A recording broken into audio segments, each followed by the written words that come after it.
The session is now called to order. Everybody is requested to rise for the singing of the Philippine National Anthem. Bayang magiliw, perlas ng silanganan, alam ng puso, sa titik mo'y buhay. Lupang hinirang, buyan ka ng magiting, sa manlulupig, di ka pasisingil, sa dagat at bundok, sa simoy at sa langit mong baka, may nilang ang tula at awit sa paglayang minamahal. Ang kisap ng watawat mo'y tagumpay na nagdidinig, ang bituin at araw niya kailan pang may magdidilim.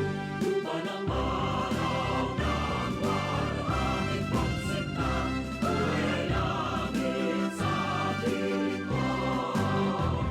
Aming ligaya dapat may mamapit, ang namatay ng dahil sa'yo. Please remain standing for a minute of silent prayer.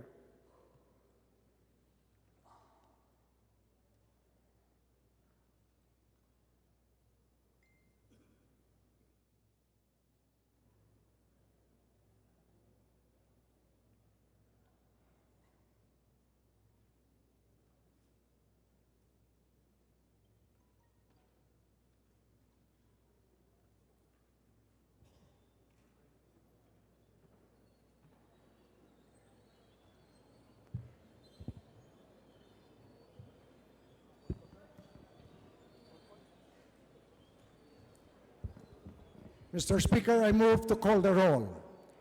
Secretary General is directed to call the roll.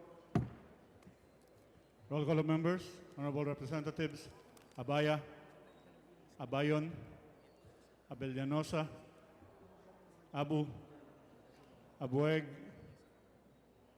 Asharon, Akop, Acosta, Acosta Alba, Adiong, Adbincula, Agaraw, Agabaw, Aglipay Bilyar, Albano, Alcala,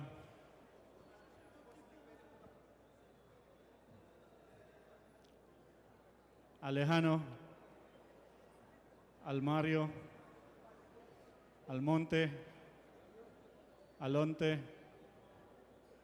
Alvarez Franz, Alvarez Mercedes, Alvarez Pantaleon, Amante, Amatong, Ndaya, Angara Castillo, Antonino, Antonio, Aquino Magsaysay, Aragones, Arbizon, Arcillas, Arenas, Atienza, Aumentado, Bagaw, Bagatsing, Bagilat, Banal, Barbers, Barzaga,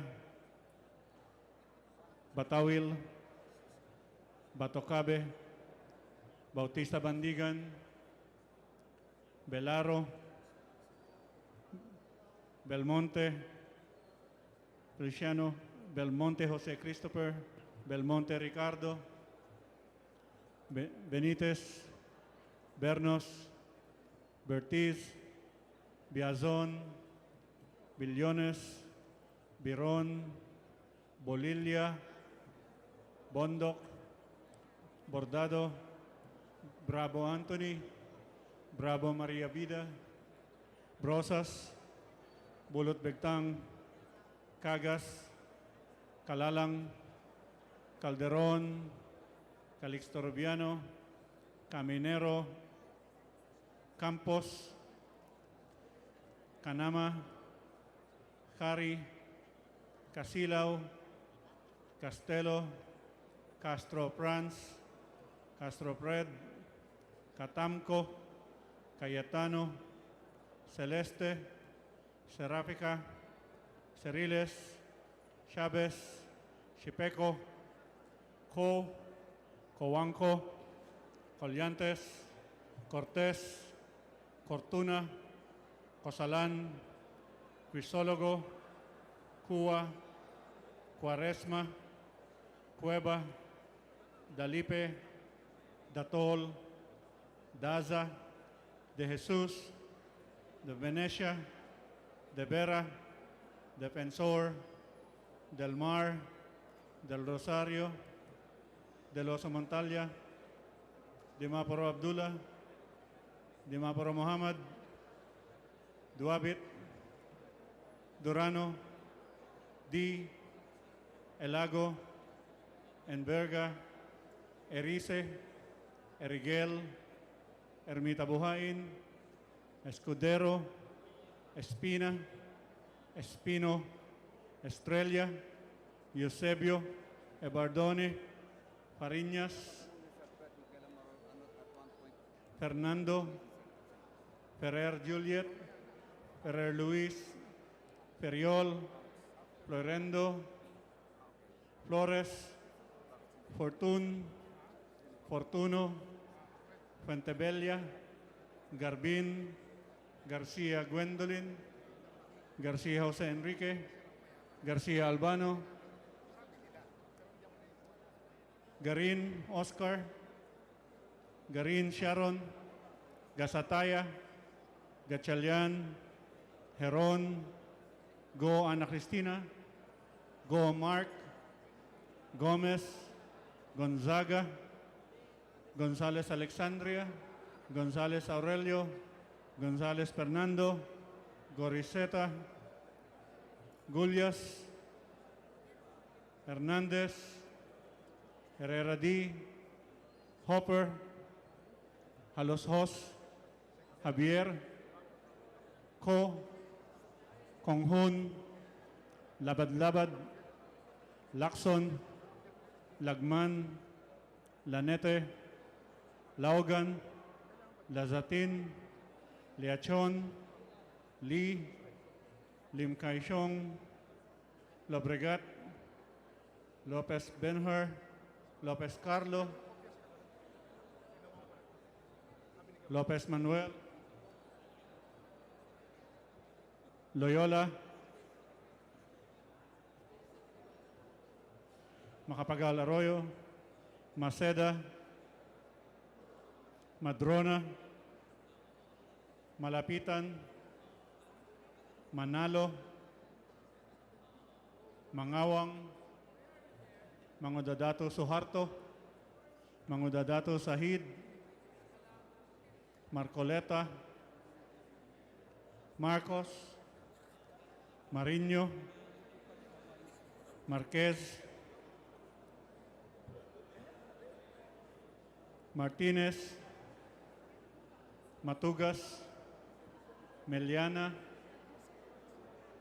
Mending, Mendoza, Mercado, Mirasol, Montoro, Nava, Nieto, Noel, Nograles Jericho, Nograles Carlo, Nolasco, Núñez Malañaon, Oaminal, Ocampo, Olivares, Ong Edwin, Ong Henry, Ortega Pablo, Ortega Bininola, Pacquiao, Paduano, Palma, Pancho, Panganiban,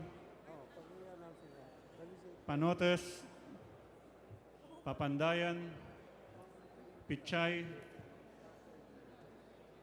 Pimentel, Pineda, Plaza, Primicia Sagabas, Kimbo, Radaza, Ramirez Sato, Ramos, Relampagos, Rebilla, Roa Puno, Robes, Rocamora, Rodriguez Isidro, Rodriguez Maximo, Roman, Romero, Romualdez, Romualdo, Roque, Sakdalan, Sagarbaria, Sahali, Salceda, Salimbangon, Salo, Salon, Sambar, Sandoval, Sangkopan, Santos Recto, Sarmiento Cesar, Sarmiento Edgar Mary, Sabellano, Sema, Xiao, Silverio, Singson, Swansing Estrelita, Swansing Horacio, Suarez, C. Alvarado, Tambunting, Tan Angelina, Tan Milagrosa, Tan Sherni, Tejada, Tebes, Tiangco, Ting, Tinio, Tolentino, Treñas, Tugna, Tupas, T, Umali, Unabia, Ungab, Unico, Uy Juliet,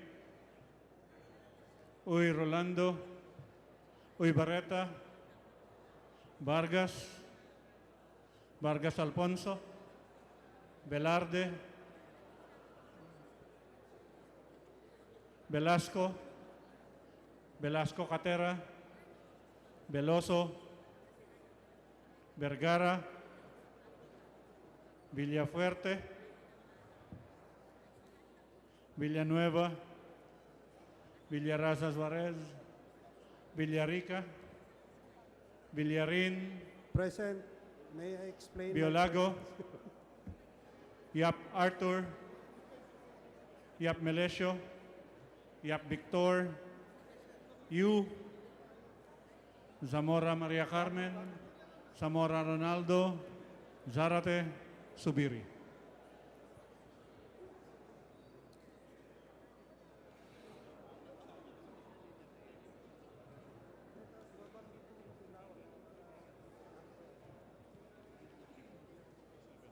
Mr. Speaker, the roll call shows that 247 members responded to the call. With 247 members responding to the call, Chair declares a quorum. Majority Leader. Mr. Speaker, I move to elect Mr. Dante Roberto Maling as Acting Secretary General. So move, Mr. Speaker. There's a motion to elect. Can you please repeat the name?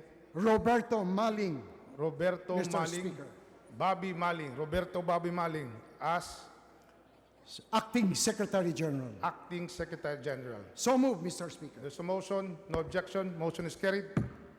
Majority Mr. Leader. Speaker, I move to elect retired General Romeo Prestosa as Sergeant at Arms. So move, Mr. Speaker. There's a motion to elect retired General Romeo Prestosa as the new Sergeant at Arms. No objection. Motion is carried.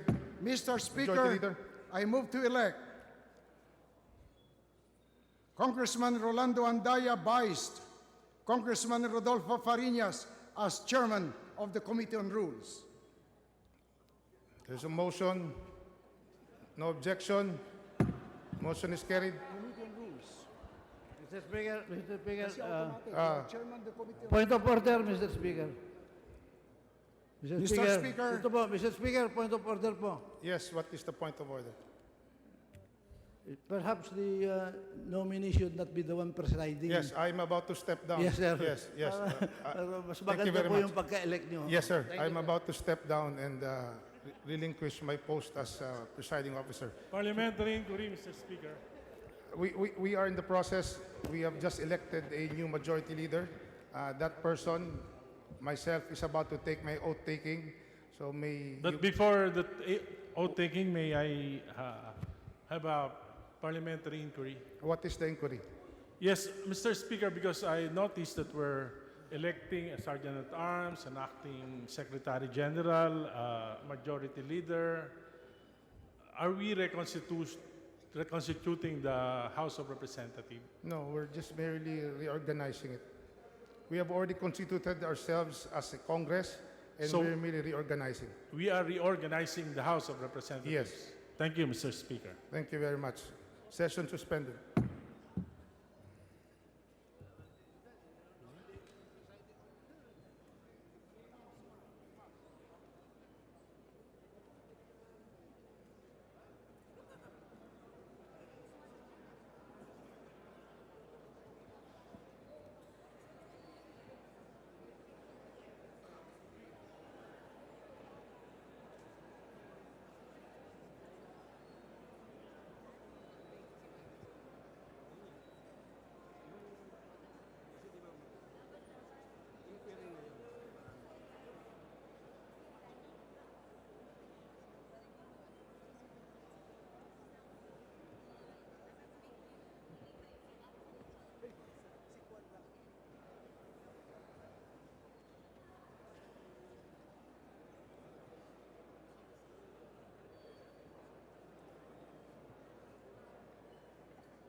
Mag-o-ote yun.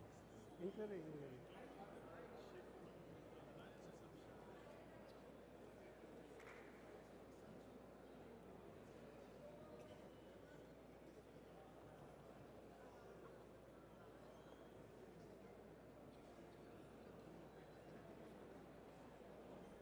Yung inquiry dun sa...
Ito kasi tatakbo pang minority.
Session resumed. Majority Leader. Majority Leader. Madam Speaker,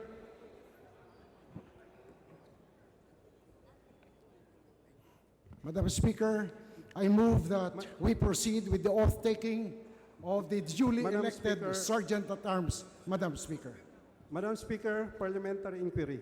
Yes, Madam Speaker, we are Madam to Speaker. proceed with the oath-taking of the new elected officials. Madam Speaker. May we request that session be suspended? So Point we of can- order, Madam Speaker. What is the point of order? Session Point of suspended. order. Point of order, Madam What is the Speaker. point of order? Point of order, Madam Speaker. Session is suspended. Oath-taking na kayo. Hindi ako Sergeant-at-Arms muna.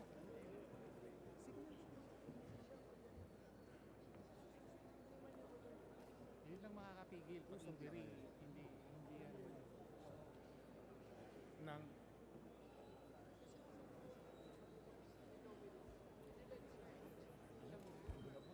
rules. Matter. Point of order lang mo. Hindi kung sa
session resumed.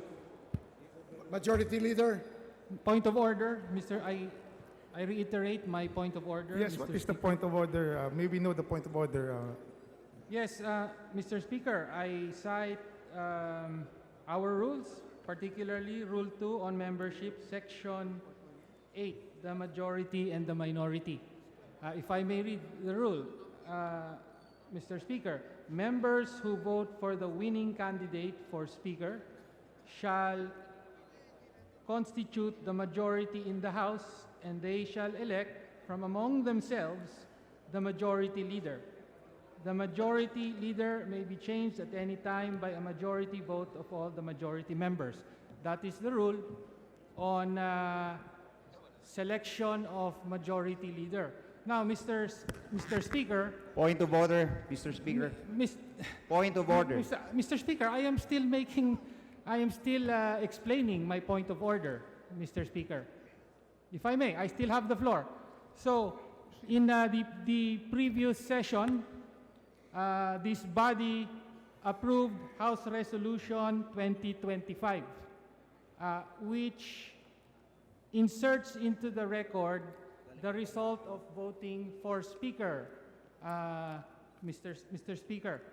And very clearly there, in this record, the names of 184 members of the House are listed as having voted for Congresswoman Arroyo as Speaker. Therefore, according to our rules, Mr. Speaker, these 184 alone constitute the majority in this House, Mr. Speaker. And therefore, I raise a point of order because the earlier motion placed the nomination of the majority leader before the whole body, when, according to the rules, only the 184 who voted for Congresswoman Arroyo as Speaker constitute the majority, Mr. Speaker. That is my point of order. Mr. Speaker, to raise a point of order, we should be dealing with the issue at hand. The issue at hand now is the oath-taking of the newly elected officers of the House of Representatives. Would the Honorable Pino like to convert that into a question of privilege where he can partake of the privilege hour? Otherwise, may we request that we proceed with the oath-taking, Mr. Speaker? Before proceeding with the Mr. oath-taking, Speaker, just a the chair parliamentary will rule on the point of order of Congressman Tino. The point of order is out of order. Therefore, the chair sustains the position of the majority leader. Majority Mr. leader. Speaker, Mr. Speaker, we may now proceed. parliamentary inquiry, Mr. I Speaker. move that we proceed with the oath-taking of our newly elected officers. So move, Mr. Speaker. Any objection? The Mr. chair hears Speaker. none. The motion is approved. Okay, let us now proceed. May we call on General Prestosa to please take his oath. Point of order, Mr. Speaker. Point of order, Mr. Speaker. Majority leader. We are in the process of oath-taking, Mr. Speaker. So we may refrain, we may ask the members to refrain from interrupting the proceedings.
Mr. Speaker, may we have a...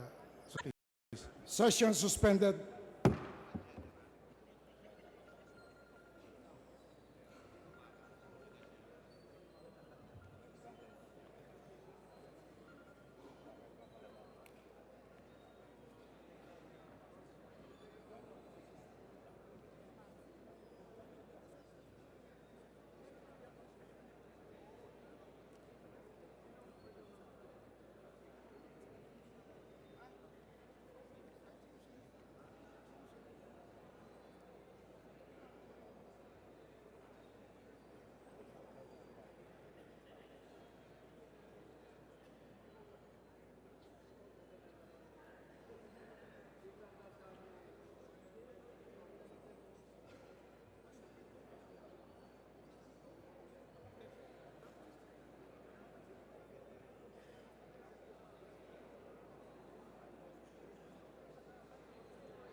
Session resumed na naman.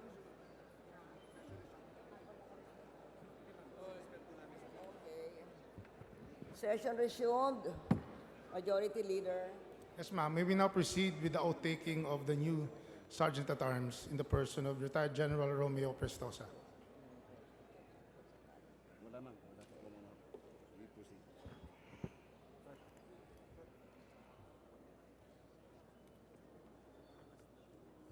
Please raise your right hand and repeat after me.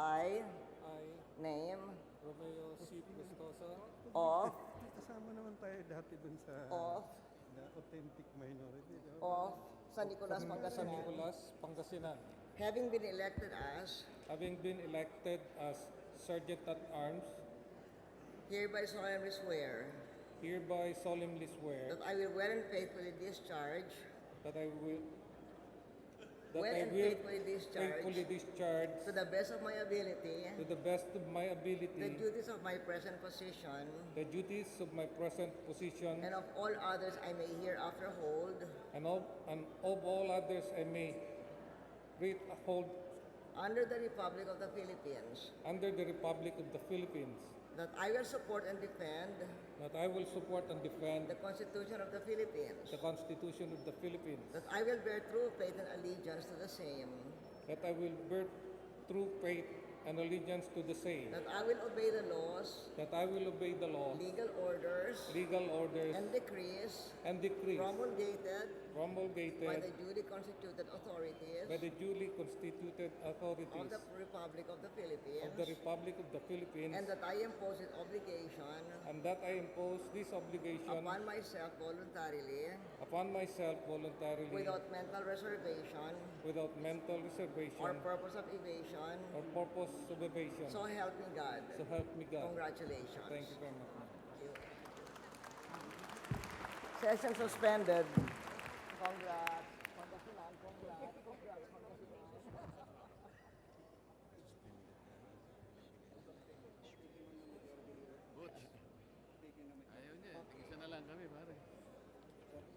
No more motion needed, no?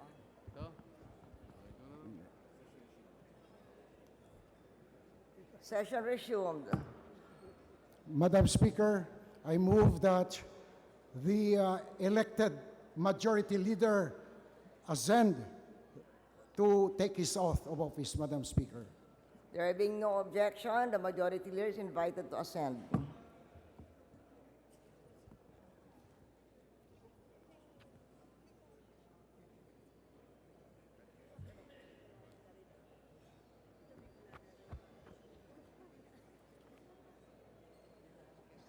Please raise your right hand and repeat after me. I, I, John Donday Jr., of, Amarillo Sur, having been elected as, Majority Floor Leader, hereby solemnly swear I solemnly swear that I will well and faithfully discharge to will faithfully discharge to the best of my ability to the best of my ability the duties of my present position and of all others I may hereafter hold under the Republic of the Philippines, that I will support and defend the Constitution of the Philippines, that I will bear true faith and allegiance to the same,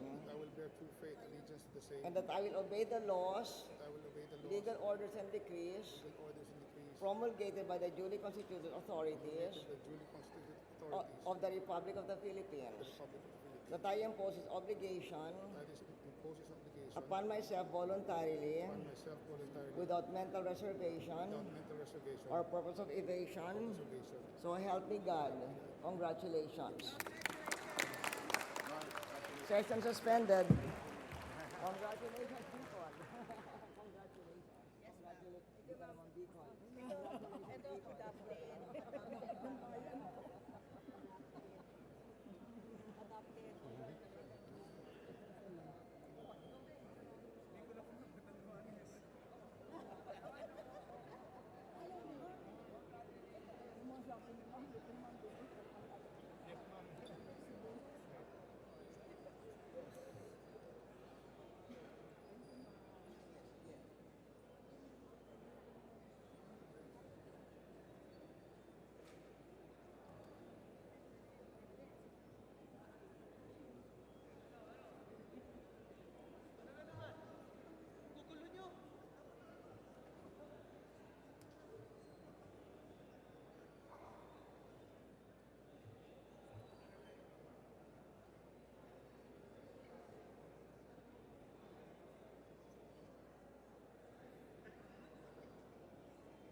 Ang bumoboto sa governor, taga-Camarines Sur, hindi Congress.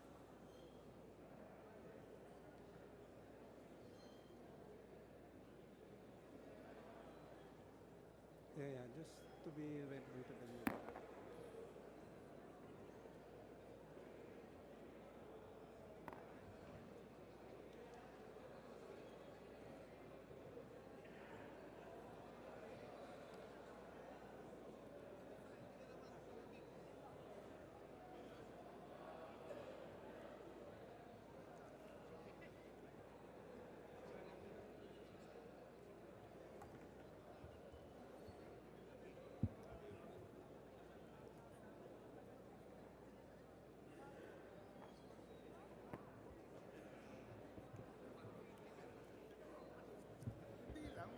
Majority Leader, Yes, session resumed. Majority Leader. Mr. Speaker, parliamentary inquiry. What's the pleasure of the Majority Leader? Yes, maybe give them the opportunity to ask what the inquiry is. Congressman Villarin is recognized. Thank you, Mr. Speaker, Mr. Majority Leader, and congratulations to your election. My inquiry is, of course, I want to read into the minutes, the process of the reorganization of the House majority and whether there was a majority caucus that was held to elect a majority leader, Mr. Speaker. What we have, The Majority Leader will respond. What we have, Mr. Speaker, was a motion to elect a new majority leader, and it was unanimously voted on. No objections, Mr. Speaker. So that is our situation right now. Yes, because the election was held today, I suppose, and it was affirmed in the plenary. Now, I would like to be read into the minutes who now constitutes the majority. Is it the 184 who voted for the Speaker, or is there now a new majority beyond the 184 that elected? The Majority Leader will respond. Yes. Can we have a 1-minute suspension? Session suspended.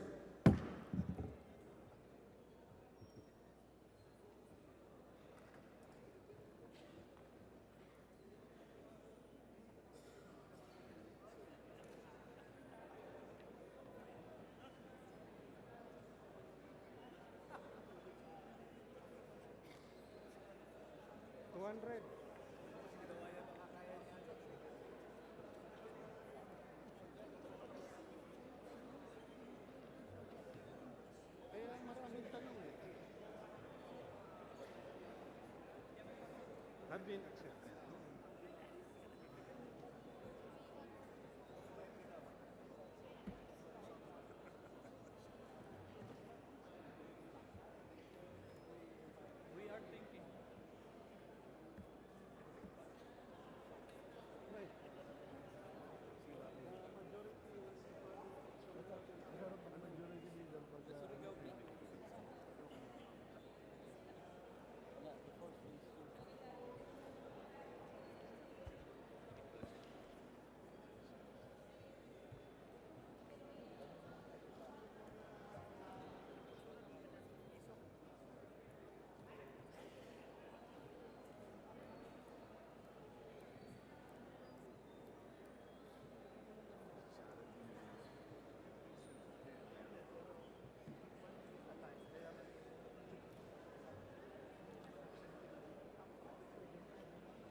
Session resumed. Yes, Mr. Speaker. Just to clarify the matters for all the members, at this point in time, the majority bloc recognizes 260 members as part of the majority, 17 members as part of the minority, 7 from the independent bloc, 7 from the independent Makabayan bloc, and 1 independent in the name of Representative Toby Chanco, totaling 292 members. I hope this satisfies the question, Mr. No, Speaker. Mr. Speaker, under Section 8 of our rules, it says here that members who vote for the winning candidate for Speaker shall constitute the majority in the House. And as per House Resolution 2025 adopted, there were 184 who voted for the winning Speaker. And under Section 8, it states here as a continuum to this sentence, and they shall elect from among themselves the majority leader. So that means the 184 elected the majority leader. And also, for the record, Mr. Speaker, majority leader, I would like to read into the records the names of minority members of the minority who voted for the Speaker.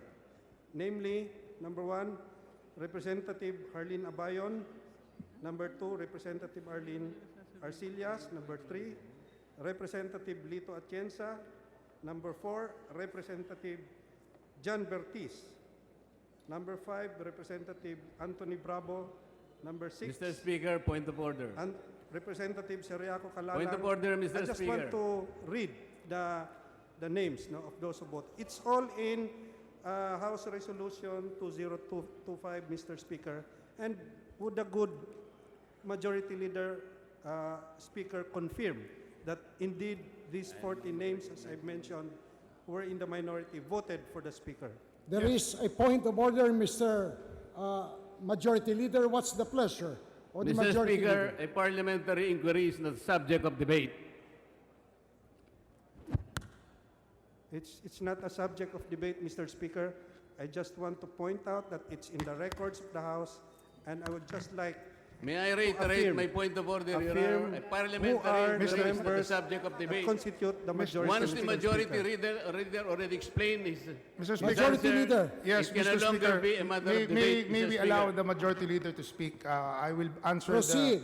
I will answer the question briefly. Yes, we confirm, the majority confirms that 184 voted for the lone and solitary candidate for Speaker in the reorganization of the House, not in the initial constitution of the House as enumerated under Rule 2 of our rules, Mr. Speaker. That was the manifestation. May we ask? That was the number of representatives who voted for the Speaker. Yeah, but there was only one candidate, so But unanimously in essence, voted. there was an election for the Speaker because there were 12 abstentions and there were 3 who voted no, in effect saying that they did not vote for the Speaker, and there were, I Mr. think, Speaker, 44 present but did not vote no when there's only one candidate? No, as I've said, Mr. Speaker, in a votation, in an election, it's either it could be done by affirmation, but here there was a clear division of the House, and each of the representatives were asked to cast their vote. So, in essence, there was an election, Mr. Speaker. Yes. Mr. Speaker. Yes, we acknowledge the manifestation, Speaker, so we now proceed. And the chair. Are you done? So, my manifestation is the 14 names, the minority who now voted for the Speaker is now with the majority. So that is your opinion, Mr. Speaker. No, that is your Majority Leader. manifestation, Mr. Speaker. We are only affirming that you uttered those manifestations. No, but as I've said, it's in the records, Mr. Speaker, Majority Leader. Yes, it is in the And records you that affirm 14... that they voted for the Speaker, thereby based on Section 8 of our rules, they constitute the majority, of which you earlier affirmed and even added that the 184 has been joined by several others Yes. to constitute now a bigger majority of 200 plus. We are now engaging in a debate. Are we now under a manifestation, or you would like to convert this into a point of order? I am now on the point, Mr. Speaker, of Precisely, we are now debating, Mr. Speaker. I'm not You were debating. given the floor as a manifestation. Yes, You yes. have manifested your point. It was an inquiry and you responded, and I'm just saying that you have affirmed that this minority.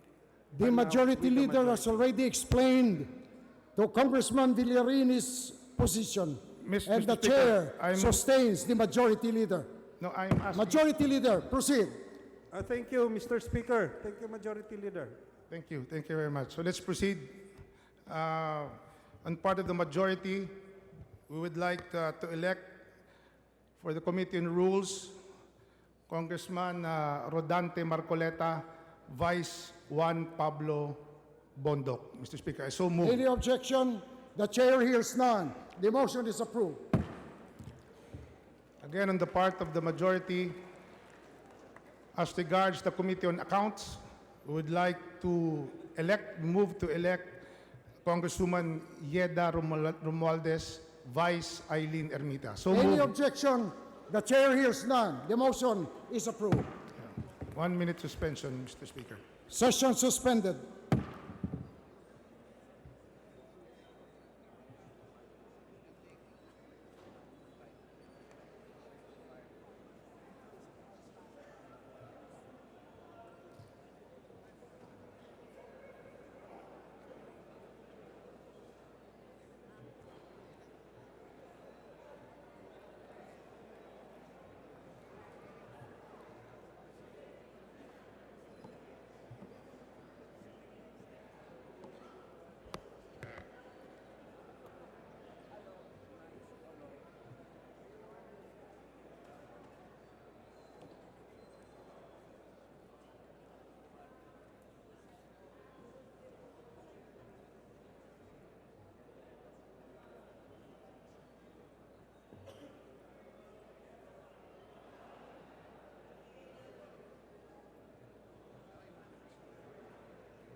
Saan po?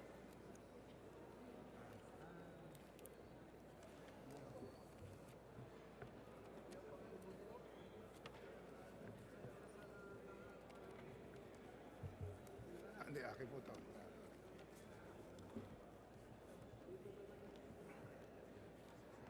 Ayan.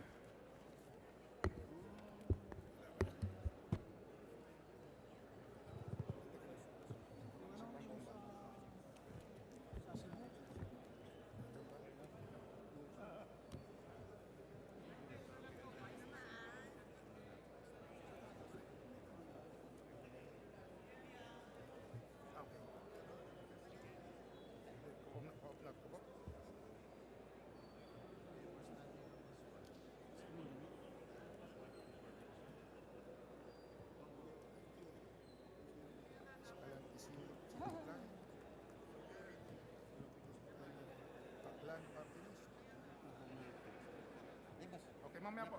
Babalikan natin. Balikan po natin. Session resume. Majority leader. At this point in time, we would like Mr. Speaker. we would like to acknowledge Mr. Speaker. We'd like to acknowledge Mr. the minority Speaker. floor leader, Mr. Speaker. Danilo Suarez. Mr. Speaker. The minority leader, Danilo Suarez, Speaker. is recognized. Mr. Speaker, we object. Mr. Speaker, we object to Thank the you, Mr. statement of Speaker. the majority Point of order, leader. Mr. Speaker. Point of order. We object, Madam Speaker, Mr. Mr. Speaker. my colleagues in Point the of House. order, Mr. Speaker. 1 minute suspension. Session suspended.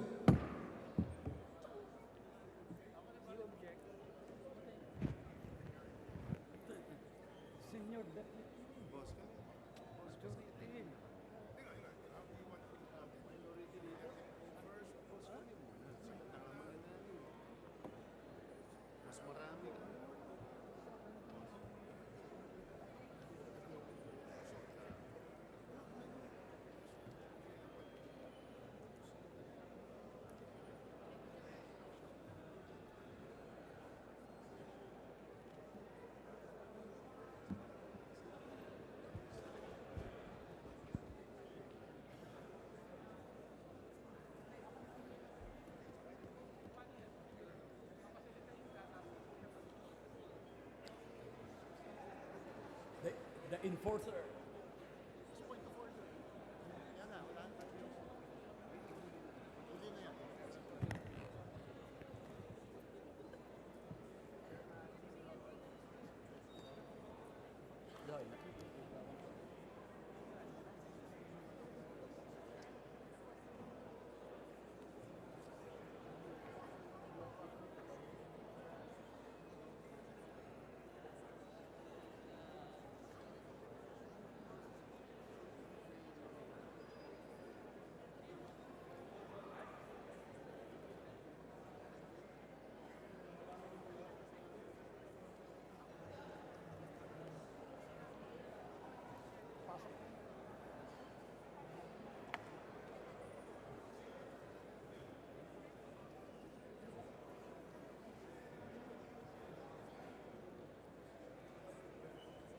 Session resumed. Yes, Mr. Speaker, we request that we recognize the Honorable Miro Kimbo for a manifestation, Mr. Speaker. Congressman Kimbo is recognized. Thank you, Mr. Speaker. Thank you, Majority Leader.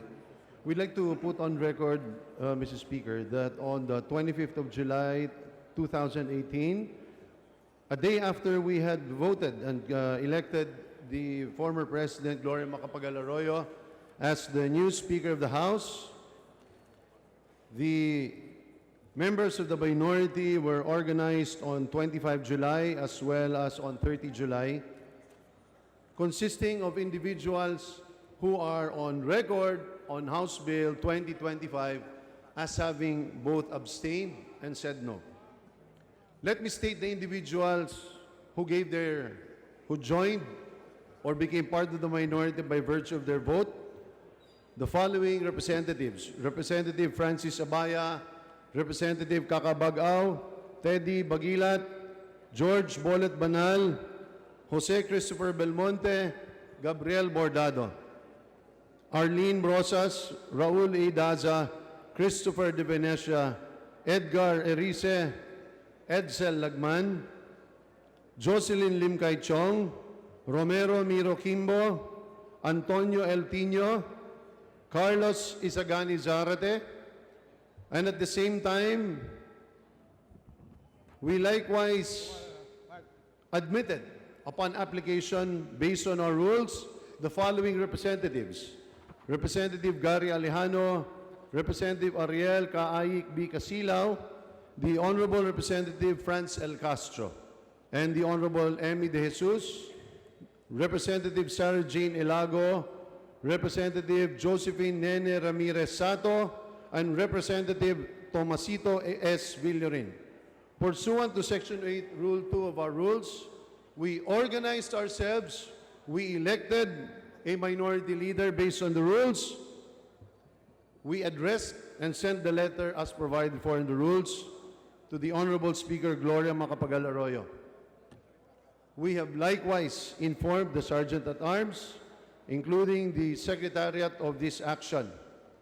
We want to put on record, Mr. Speaker, that as far as the minority is concerned, based on the voting last Monday, we have been organized and we are ready to work with this majority. We make that information of record, and we note earlier that the majority leader had referred to another person as being the minority leader, to which we clearly object. We clearly object because based on the very rules upon this House is founded, the very words are so clear. Nothing can be clear. If there's anything I learned in law school is that if the law is in your favor, you pound on the law. If the evidence is in your favor, you pound on the evidence. But if there is nothing in your favor, particularly in this case, you pound on the table. Recognizing somebody else as minority leader clearly is against the very rules that we approve. It is clear. Dearest colleagues, Honorable Speaker, it says in Section 8, members who vote for the winning candidate for Speaker shall constitute the majority of the House, meaning there is no ifs, there is no buts. It does not say that this rule is only for point of constitution. No. This rule applies in whichever time the vote is made. Why? Because you cannot allow somebody who campaigned for a speaker in a leadership war at nanalo po yung kanyang kinakandidato, kung siya ay may minorya noon, papayagan ho ba natin na maging minorya pa rin ho siya? Alam naman po nating lahat. Hindi lang ho inaamin na siya ay kumakampi sa nanalong speaker. Hindi lamang siya bumoto na sa nanalong speaker. Nakapirma pa. Number 1 sa listahan ng supportive of the speaker. I congratulate the former minority leader. I congratulate those who voted for the speaker, and I congratulate our new speaker. But clearly, support for the speaker is unequivocal as far as this matter is concerned. You cannot not say that there was abandonment. There was clear abandonment. As far as we are concerned, when we speak of the minority is expected to be the one to exercise all the checks and balance. It is supposed to be the scalpel that removes the excesses that the body does not have or does not need. How then is the institution going to be able to perform these functions if the minority cannot be trusted? As a final point, Mr. Speaker, like as I said, we have followed the very rules enunciated by the 17th Congress, and the organization of the minority is not only in accordance with the rules, it is clearly in accordance with the most recent case of Congressman Teddy Baguila, decided by the Supreme Court in July 25 of 2017, where it clearly spelled out, members of the majority will be those who vote for the winning speaker. It resolved who are going to be the members of the minority. Many issues, many changes had happened, but the Supreme Court clarified. It said, members of the minority will be those who voted for the non-winning candidates as well as those who abstained. Clearly, when we elected Gloria Macapagal Arroyo last 23 July, or last 24 July, it was clear on the records as approved by House Bill 2025, there were not just 12, there were in fact 15 who actually voted to abstain or voted no. So, even if we look at the rules, even if we look at the jurisprudence, there can be no doubt that as far as we are concerned, this is the minority that should be duly recognized by the leadership. Lastly, Mr. Chair, when we elect, each time we elect somebody, or when there is a tussle for the speakership, it is clearly a defining moment. If there was any one reason why many of us probably supported this very abrupt and quick change, was probably because of a particular nuance that we were not happy with. Let us not start on the wrong foot. Magsisimula pa lang tayo sa ating bagong speaker na inhalal natin. Ang pinapakiusap natin, simulan po natin ng tama. As far as we are concerned, we are the duly constituted minority, and we strongly object to the statement earlier of the majority leader. I so manifest and put on record, Mr. Speaker. Mr. Speaker. The manifestation of the distinguished gentleman from Marikina is hereby noted. Mr. Speaker, Majority Mr. Leader. Speaker. Yes, at this point in time, let me now recognize for his manifestation Congressman Erice. Majority Leader. Mr. Speaker, Congressman I move Erice that we... is recognized. Mr. Speaker, I move that the new minority leader takes his oath of office. Mr. Speaker. Majority Thank you. Leader. Mr. Speaker. Mr. Speaker. Mr. Speaker. Mr. Session Speaker, suspended. let us have a 1-minute suspension. I am ready, Mr. Speaker. Ready, able, willing, competent, independent. I second the motion, Mr. Speaker. I object, Mr. Speaker. Mr. Speaker, Mag-interpolate lang ako. there is an illegal activity going on in the floor. Rule them out of order. I'll interpolate you. Mag-interpolate ako.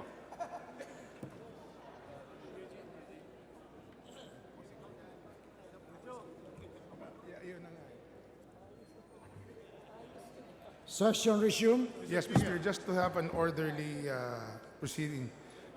Speaker, we will now recognize after Congressman Erice, Congressman Garbin, Congressman Atienza, and then Congressman Lagman, Mr. Chairman. Mr. Majority Leader. Yes, so let's... Congressman Garbin is hereby recognized. Thank you, I think Mr. Erice Speaker. was, Mr. Speaker, I Thank think it you, was Mr. Congressman Speaker, Erice. for the recognition. Ano yung motion mo? Ano yung motion mo nga? In order for us to arrive at a better conclusion in arriving the correct interpretation of the rules of procedure, we have to read the rules in its entirety, not only Section 8, Rule 2. Mr. Speaker, Rule 2, Section 8, on the determination of who constitute majority and minority block applies during the opening of Congress and initial election of Speaker, not during the subsequent change of leadership during the existing Congress. In fact, the arrangement of the rules of the House of Representatives are as follows. Rule 1 refers to convening and organizing the House. Rule 2 refers to membership, wherein the section governing the determination of majority and minority block is indicated. Rule 3 refers to the officers of the House and their election. Now, this implies that the initial determination of who constitutes majority and minority in the House only applies when the House is initially convened. Otherwise, Rule 2, determining who constitute majority and minority, or at least Section 8 of the same rule, will be included in Rule 3 after Rule 3 for that matter. In fact, Mr. Speaker, in Rule 3, it says, except for the position of the Speaker, any position may be declared vacant by a majority vote of the members present, there being a quorum. The position of Speaker may only be declared vacant through nominal voting by a majority vote of all members. I repeat, majority vote of all members. To say that the declaration of the seat of the Speaker as vacant under Rule 3 na ito'y isang business lamang para sa membro ng majority ay maling-mali po. Dahil ang rules nagsasabi, it needs majority vote of all members of Congress, and it includes members of the minority. Now, what would be the effect? Marami pong bumoto. In fact, we admit that we in the minority voted for the winning Speaker. But there are also those who did not vote and did not participate. But what I'm saying is, in Rule 3, the effect is it did not change, and it will never change the membership status of each and every member, irregardless of whether you vote for the winning Speaker or you did not participate in the said proceedings. I'll give you an example. In the case of Congressman Kua, who is the chair of the Committee on Ways and Means, and may I go on? In the case of Congressman Ray Umali, who is still the chair of the Committee on Justice. In the case of Congressman Arnel T., Majority Leader and still chair of the Committee on natural resources. Also in the case of Rudito Albano, who is still a member of the Commission on Appointments and majority leader thereof of our contingent. In fact, in our last regular session in July 25, Congressman, former majority leader Rudy Fariñas still claims to be the majority leader because he knew fully well that whatever participation we had, irregardless of your participation we vote, it does not change your membership status from minority to majority or from majority to minority or independent for that matter. Kaya ho, tama ho, yung pronouncement kanina ng chair at majority leader that what constitutes the majority is the original majority. It's not the majority that they say that who voted for the winning speaker, Gloria Macapagal Arroyo. Bakit ho we will strictly construe the provision against the minority who vote for Speaker GMA and liberally construed the provisions of the rules in favor of those who did not support Speaker GMA?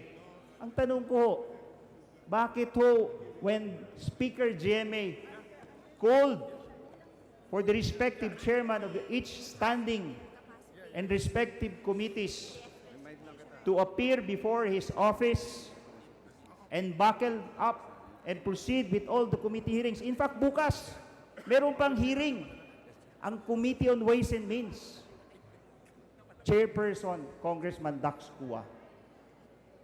Because the effect is there is no automatic change in the membership status, and irregardless of whether you vote for Speaker GMA or you did not participate in the election of Speaker GMA,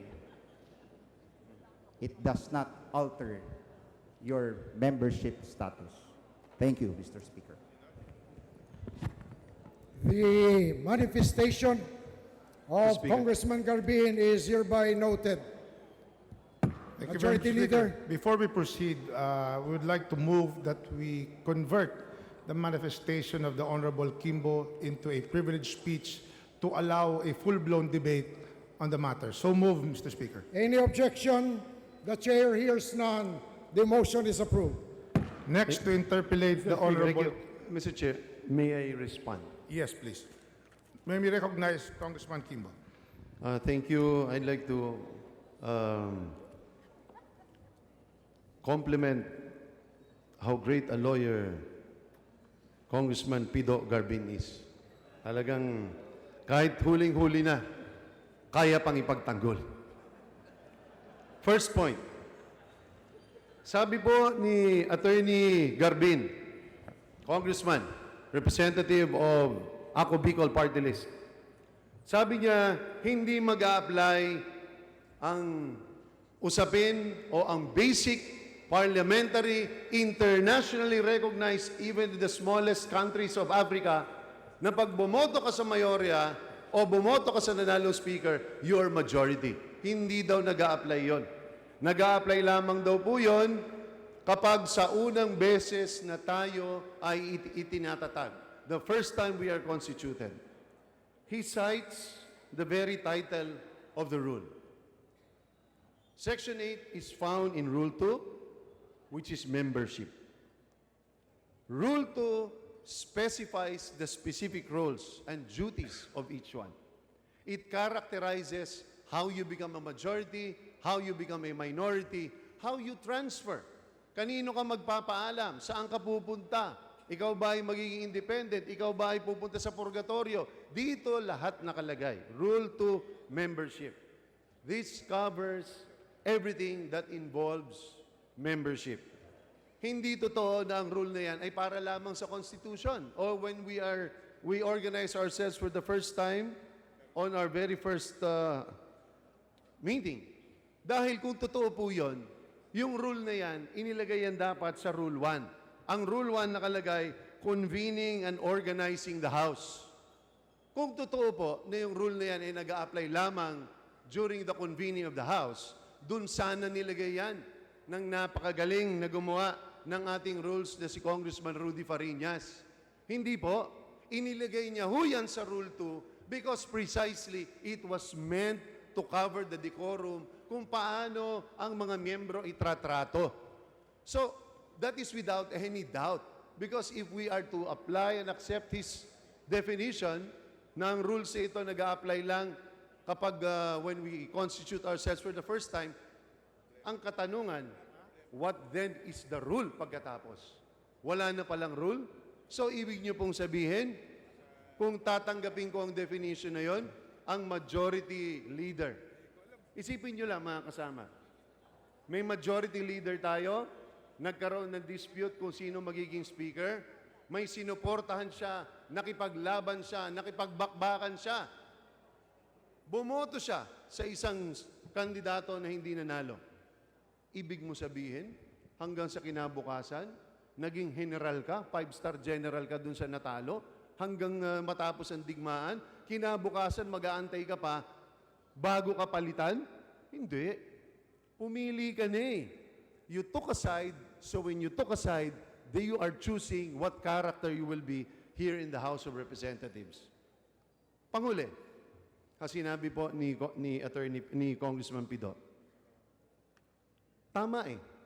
Nakasaad po sa Section 13. Nakasaad po dito. Sinasabi po dito na only the following officers ang pwedeng palitan. Sinestate po ang Secretary General at iba't ibang mga officers po natin. Ano po? Pero nowhere pinag-uusapan doon kung paano pinapalitan ang minority leader o ang majority leader. Lahat ng officers ng House, from the Speaker to the Deputy Speakers, to the Sergeant at Arms, to the Secretary General, you can all be replaced by a vote of the majority. Tama.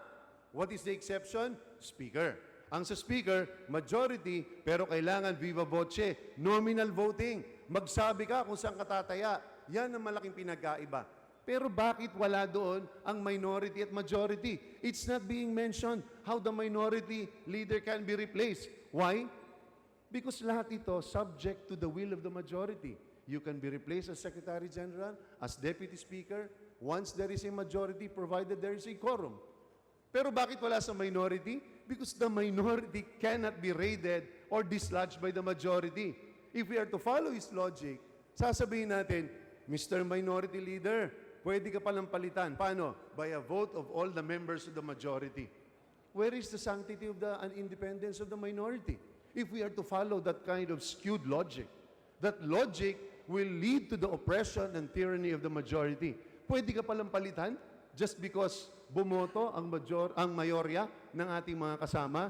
Tingin ko naman, napakalayo sa katotohanan sa demokrasya. Yan ang sinasabi nila sa atin para kumbinsihin tayo na sila pa rin ang minority. Paano natin tatanggapin yan? 17 sila bago magbotohan. Sa araw pa lang na ito, 23 na kami at dumadami. Sa numero pa lang, kitang-kitang mas lamang kami sa kanila. Hindi pa prinsipyo at pagwapuhan ng pinag-uusapan. Ibig ko sabihin, let's start on the right foot. We have a newly elected. It has been a bloody exercise. Lahat tayo naging sugatan po dito. Nakikiusap po tayo na simulan natin sa tamang hakbang. At ang tamang hakbang na yan ay ang pagkilala, ang pagtanggap, at pagsunod sa ating mga rules.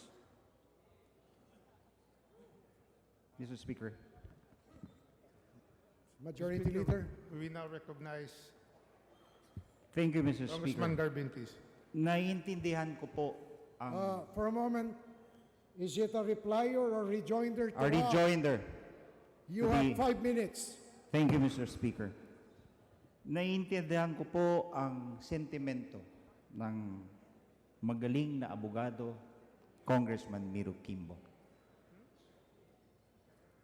But as we have right now is a duly constituted House of Representatives, wherein the majority was already constituted and the minority under the leadership of Danny Suarez was also constituted when we had our first regular session.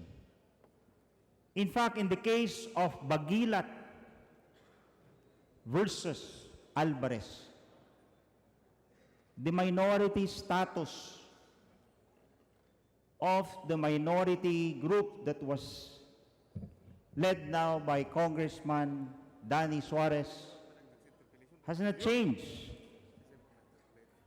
Kaya ho, kung gusto lumipat ng grupo ni na Congressman Miro Kimbo sa minority, then they have to follow Section 8 of Rule 2 of the Rules of Procedure. As I have said, Mr. Speaker, under the rules, the declaration of vacancy of the speakership is not just the business of the members of the majority. It says majority of all members of the House of Representatives. And let me state this, Mr. Speaker, that in the case that I mentioned, in the case of Bagilat versus Alvarez, ito po yung kaso na pinanalo namin sa Korte Suprema, citing Defensor versus Santiago. Legislative rules of procedure, matters of procedure, their observance are of no concern to the courts, the Supreme Court said. For said rules may be waived or disregarded by the legislative body at will, upon the concurrence of the majority member of the House of Representatives. Salamat po, Mr. Speaker. Majority Leader. Mr. Speaker. Let's now recognize Congressman Atienza. Mr. Speaker. Congressman Atienza is recognized. Thank you, Mr. Speaker. Mr. Majority Floor Leader. A gentleman from Marikina continues to dumbfound all of us with this misinterpretation of the intentions of our rules. Malinaw po ang situation na ngayon, Mr. Speaker. This chamber is properly organized. The majority and the minority. Siya na rin nagsabi, may paraan ng pagpapalit at may paraan din ng pagsali, paglipat. Minority to majority, majority to minority. Yun po ang dapat sinusunod natin at yun ang dapat natin pag-usapan. Ipinipilit nila to declare the position vacant, but they are not entitled to that because they do not speak for the greater majority of this chamber. I would understand him, and I'm trying my best to understand him. He wants to be the minority leader. I suggest to him, mag-apply siya sa minority ngayon at kung siya'y tatanggapin, labanan niya ang existing present minority leader because under our rules, contrary to what he has said, there are ways prescribed by the rules on how to replace a majority leader and a minority leader. Hindi po totoo yun na wala raw prescription ng ating mga alituntunin sa pagbabago ng ating mga liderato. At this point in time, we are at a state of limbo simply because there's a group wanting to contest the leadership of the minority leader, the minority. We cannot agree to that. As I have been mentioned, that I should belong to the majority according to them. That confuses me. Why should I belong to the majority when I am with the minority? And I have been functioning as an active minority floor leader, as the first deputy minority leader. Why are they declaring the position vacant when there is no vacancy? Yun po ang importante nating ma-settle dito sa ating usaping ito. Is there a vacancy in the minority ranks or none? I say there is none because hindi po kasali sa nangyari nung Lunes. And to say that those who voted and participated and did their task, answered the call of duty, are all automatically displaced, we cannot find logic, much less justice in that kind of a conclusion. If we follow that kind of a distorted conclusion, the former Speaker, Pantaleon Alvarez, was illegally sitting as Speaker of this House. Why? Because he abstained during the elections of July 25, 2016. I will never forget that. Because I remember during the voting, Congressman Alvarez abstained. Does that make him automatically a member of the majority? And Congressman Suarez voted for him, Congressman Alvarez. Did that make Congressman Suarez a member of the majority? No. Congressman Suarez followed the rules. He requested to join the minority, stating very clearly that he merely exercised delicadeza in voting for his opponent. Nasaan na po ang delikadesa natin ngayon? Palagay ko po'y nakakalimutan natin. We must not insist on leadership. It must be earned. And rules have to be followed. If they are insisting on rules, we are also insisting on rules. And the rules say there is no vacancy to fill up in the minority ranks. But if they want to join us, they're most welcome. As I'm sure, their application will be processed and considered. And if they are belonging to the same constructive members of Congress who would like to get things done for our people and not for ourselves, and if they're joining not because they would like to be leading, rather than they would like to be working with the minority, we should welcome them with open arms. Pero kung ang purpose lamang nila ay mahalal na minority leader, ay wala pong vacancy na pwedeng mapuno. So we will keep on saying that there is no vacancy because the rules are very clear. When we organized this Congress on July 25th, 2016, it was very clear. The majority was defined and the minority was equally defined. The leadership have all been recognized. We have been functioning as such. So their insistence on being the leader on the basis of a technicality of a distorted appreciation of the rules definitely will not be acceptable to a decent and law-abiding Congress of the Philippines. So we appeal to all the members to appreciate what's going on. Although we should really refrain from occupying the time of this Congress, as this is a matter that should be resolved by the minority and not the majority of Congress. Sana po'y maisip din itong ating mga kasama na meron tayong dapat ginagawa ngayon para sa bayan at hindi yung para sa kanilang ambisyon na sila ang mamuno. Leadership is earned. It is not imposed. Let's all be leaders, not dealers. Thank you, Mr. Speaker. Mr. Speaker. Majority Leader. Mr. Speaker, may I respond? This is in the nature of a privileged speech, Mr. Speaker. So may I respond? It was not, it was a mere manifestation. It was a manifestation. No, Mr. Speaker. Therefore, there is no need This for information that has been hoisted before us. Point of clarification, I'm Mr. willing Speaker. to debate with him Majority anytime, Leader. anywhere on Mr. this Speaker, issue.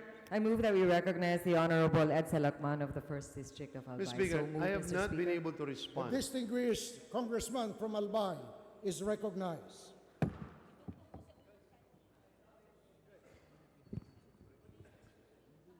Mr. Speaker, before I start my interpellation of the distinguished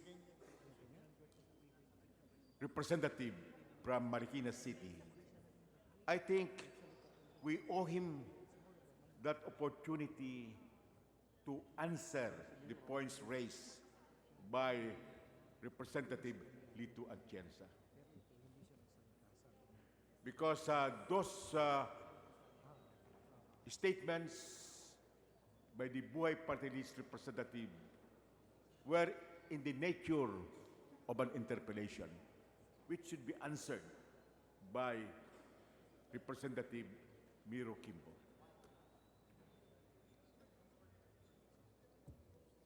Majority Leader.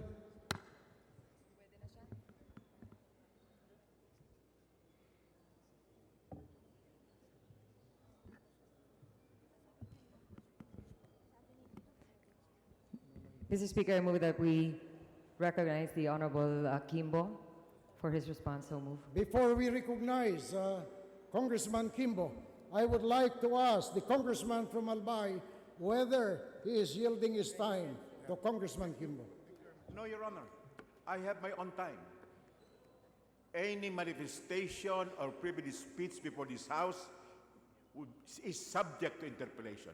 I rise to interpellate, and I will not yield my time. Mr. Speaker, just to clarify the Majority issue. Leader. Yes, to the Honorable Lagman, please, we're just merely giving way for Congressman Kimbo to respond to the interpellation by Congressman Atienza, and after his response, you will have your turn, Honorable Lagman, to interpellate Congressman Kimbo. Yes, Would Your Honor. Congressman Lagman be amenable? Yes, Thank you very much. So, That should be Congressman the way. Kimbo, we move that we recognize Congressman Kimbo to respond to the questions by Congressman Atienza.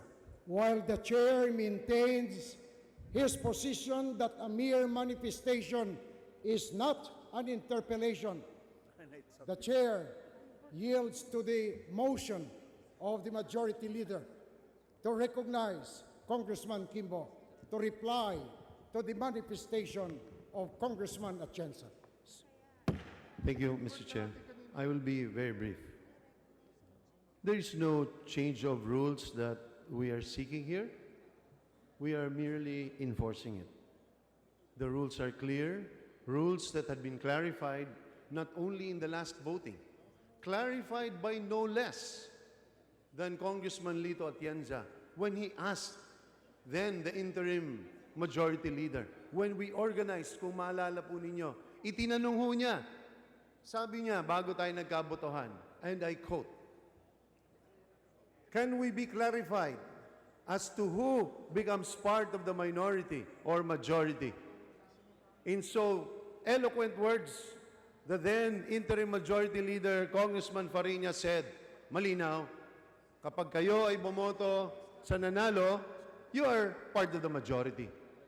Pero pag kayo ay bumoto sa hindi nanalo, o di kaya ay nag-abstain, minority kayo. And it went on that you will organize yourselves, doon kayo mag-elect, which is apparently in the rules. Hindi lang natin ino-observe, but for the first time, Congressman Fariñas asked us to follow our rules. And so we followed.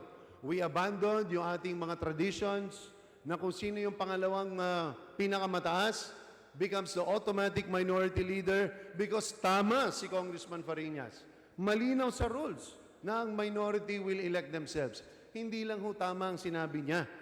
Dahil mismo ang Korte Suprema sinabi, tama ang ginawa ng House. Those who vote for the losing candidate or those who abstain form part of the minority.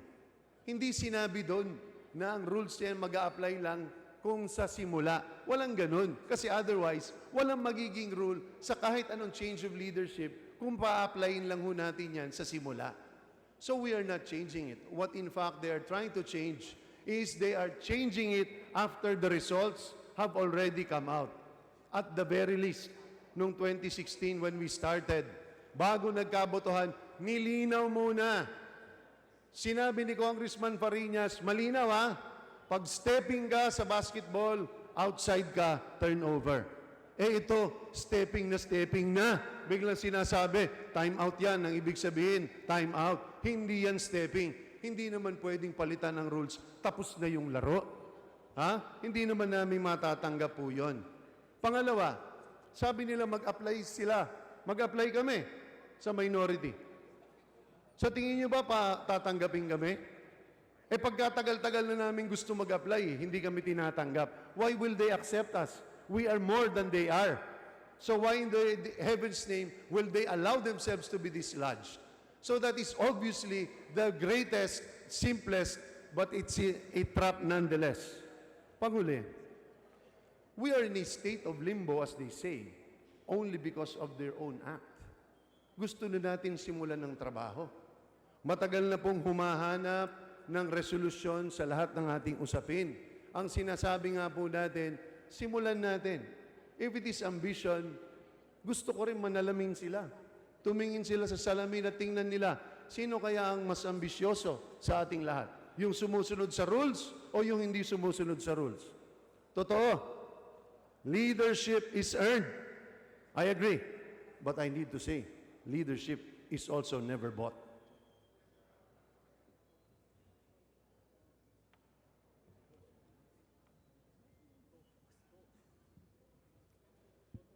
Majority Leader. Mr. Speaker, I move that we recognize the Honorable Eugene De Vera. No. I'm sorry, Lagman. The distinguished congressman from Albay, Congressman Lagman, is hereby recognized. Mr. Speaker, would the distinguished gentleman from Marikina City yield to many interpellations? With the deepest of honor, Congressman Edsel Lagman. Would the distinguished gentleman agree that the resurrection of the Honorable Danilo Suarez as, quote, minority leader, unquote, is a patent heresy? In so many words, yes.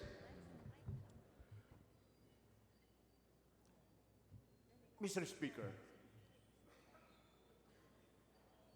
Representative Suarez and his group dug their own grave as minority when they campaigned and voted for the new Speaker, former President and Pampanga Representative Gloria Macapagal Arroyo. Their resurrection to their former status as minority is utterly nil and inconceivable. Would you agree to that statement, Your Honor? 100%, Congressman Lagman. Mr. Speaker, the group of Representative Suarez should not be allowed to perpetuate the anomalous charade of having been the institutional minority after they sought and received the anointment of then Speaker Alvarez and the super majority as the majority's minority. Would you agree to that statement? That is correct. The pertinent rule of the House is unequivocal. Those who voted for the willing Speaker constitute the majority. Would the distinguished gentleman from Marikina City confirm this?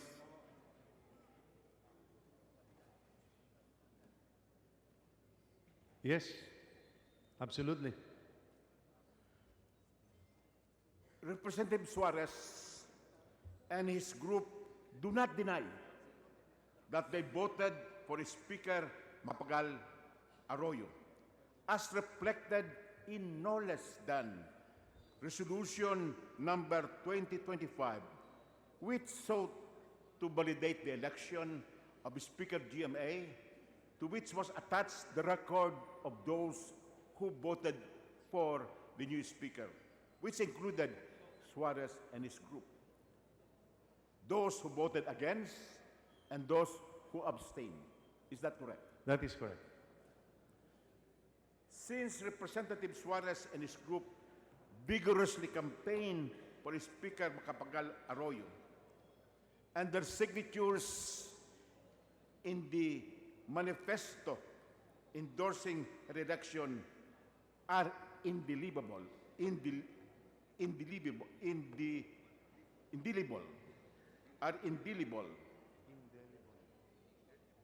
would the distinguished would the distinguished gentleman from Marikina City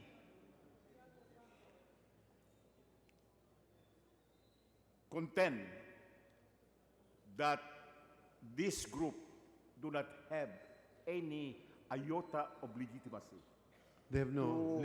to buy or even be installed as the minority?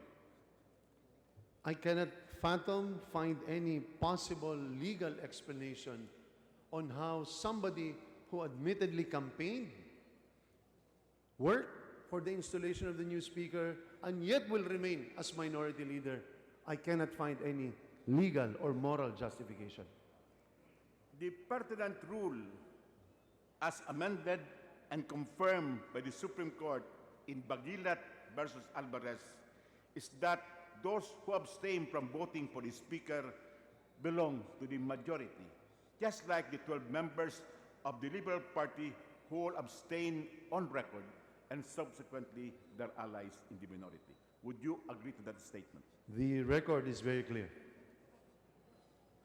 Do you have any idea, distinguished gentleman from Marikina, how come Representative Suarez and his group are now being considered as the minority? I can only surmise, Congressman Lagman, that it is a clear intent on their group to staying and positioning themselves in a critical position, critical for the workings of the House. I am certain that whatever their intentions are, it is not good for the new leadership because it taints, as far as the integrity of the House is concerned. If we start on the very first day na ang minorya natin kaagad ay walang kredibilidad, hindi pinaniniwalaan, hindi dahil hindi sila magagaling, hindi dahil hindi sila tapat, hindi dahil sila'y hindi nagsasabi ng totoo dahil magagaling at mababait silang tao. Ngunit hindi magiging katanggap-tanggap na ang campaign manager ay mismo magiging bantay, magiging minority.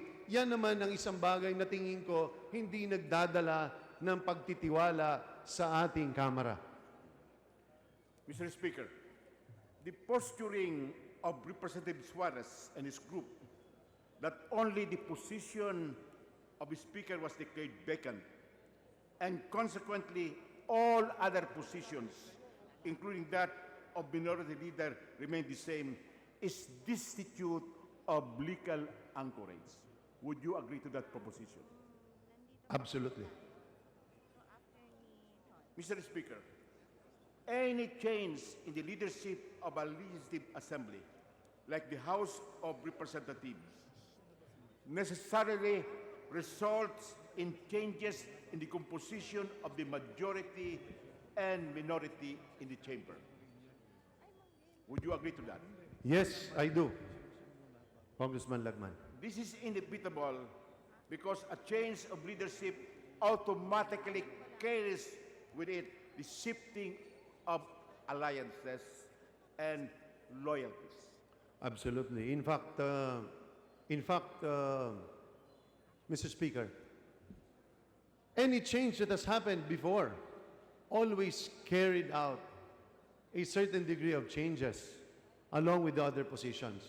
But most importantly, it is when you vote for the winning candidate, you necessarily become part of the majority. Mr. Speaker, the change in the speakership did not happen in an isolated vacuum. It was effected through the mobilization of partisan forces, severance of alliances, and obliteration of loyalties. Do you agree with that statement? That is correct.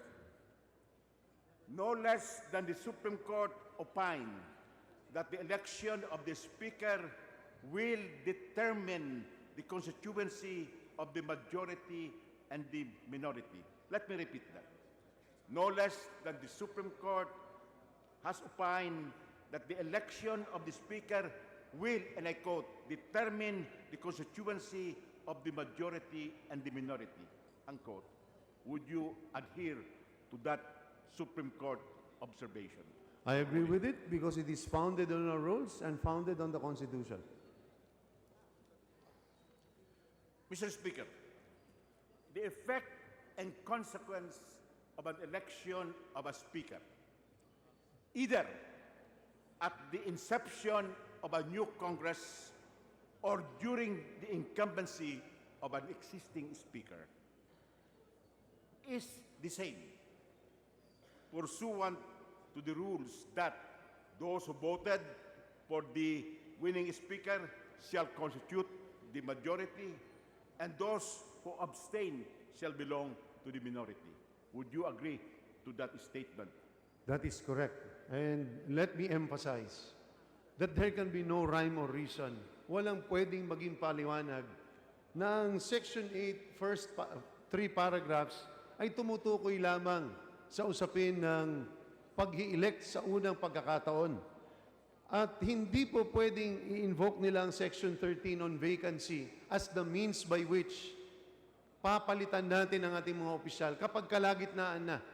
Sabi nila, Section 8 ang pangsimula ng Kongreso, Section 13 ang kapag nagkakaroon ng palitan ng kalagitnaan. Maling-mali.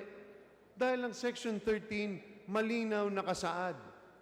It provides for a clear enumeration of offices that can be declared vacant by virtue of the vote of the majority. Ang linaw, nakalagay po doon, Speaker, 6 Deputy Speakers, the Sergeant at Arms, the Secretary General. Hindi po nakalagay doon ang Majority Leader, hindi nakalagay lalo ang Minority Leader. So para po pilitin nila na ang Section 13 ang dapat mag-a-apply, ay hindi lang kamalian, pero ay hindi pagtalima sa rules. Bakit? Kung susundin po natin ang Section 13, this is a change by virtue of the opinion and mandate of the majority. Papalitan ka namin dahil ang mayorya sa amin ayaw sa'yo. Hindi pwedeng ilagay dyan ang minority leader. Kasi kung susundin natin ang interpretation nila, ibig sabihin, ang minority leader pwede palang palitan simply by the vote of the majority. No. Why? Because Section 8 governs any change. There can be no other interpretation. Any other interpretation is just an interpretation meant for individuals who want to cling on to power, when in fact the law is no longer on their side by virtue not of any judgment, not by any edict, but because of their own act of abandoning their positions. Ano naging pilitan dun eh? Nung bumoto sila expressly. And we laud them for exercising their freedom. But when they do so, that will have a consequence. Would the distinguished gentleman from Marikina City agree that what was constituted at the beginning of any Congress can be altered by subsequent election of a new Speaker, resulting to a reorganization of the House, as admitted no less by the new majority? Yes. The case of Bagilat versus Alvarez was decided by the Supreme Court on the theory of non-interference with respect to political questions. Would you agree to that? That's the second to the last paragraph of the decision, of the majority decision, yes. Finally, there was a statement adverting to the abstention of former former Speaker Pantaleon Alvarez when he decided to abstain and not to vote for himself because of delicadeza. Now, at the time when he made that abstention, there was still no rule on the fact that those who abstain from voting should belong to the minority, because that came only after the voting was held. Would your recollection confirm this statement? I think my recollection is confirms that. Thank you, distinguished gentleman from Marikina City, for entertaining my interpellation. Thank you. And as a last response, Congressman Lagman, it is true that if we want to be technical about it, when former Speaker Alvarez did vote to abstain, he was effectively and can be argued as being part of the minority by virtue of his abstention. But in effect, the majority actually voted for a member of the minority. There is no prohibition on that. It does not in any way deride, diminish, or lessen his capacity regardless of what character he is, because he was voted upon by more than 260 plus members of the House. So whatever defect, whatever his character, whether majority or minority, is clearly overcome by the mandate that he received. In other words, his abstention was ineffectual because he had the overwhelming majority on his side as That is Speaker correct. of the House. Thank you. Thank you. Mr. Speaker, Majority Leader. Mr. Speaker, Yes, Congressman, what is the pleasure? this discussion obviously does not merit any more our members' interest because we are only 100 on the floor. So we are questioning the quorum. I think we should all dismiss. Mr. Speaker, Session suspended. Mr. Speaker, Session There is a suspended. call for a quorum, so we would like a ruling. Do we have a quorum or don't we have a quorum? I say we do not have a quorum because we are only 102 on the floor. Yes. We should have 149 to allow a continuing. ayaw ng debate. Bakit kaya? Suspended na. We are suspended, Mr. Speaker. My apologies.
Hindi na siya. Hindi na siya.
Speaker, before we act on the motion to adjourn propounded by the Honorable Atienza, maybe ask, Session resumed.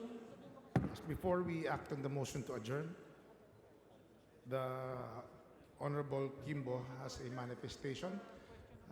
We may move now to recognize Congressman Kimbo. Congressman Kimbo is hereby recognized. Thank you, Mr. Speaker. I have been impleaded by the new majority leader to suspend the conduct of the privileged speech for tonight with the specific assurance that we will continue tomorrow.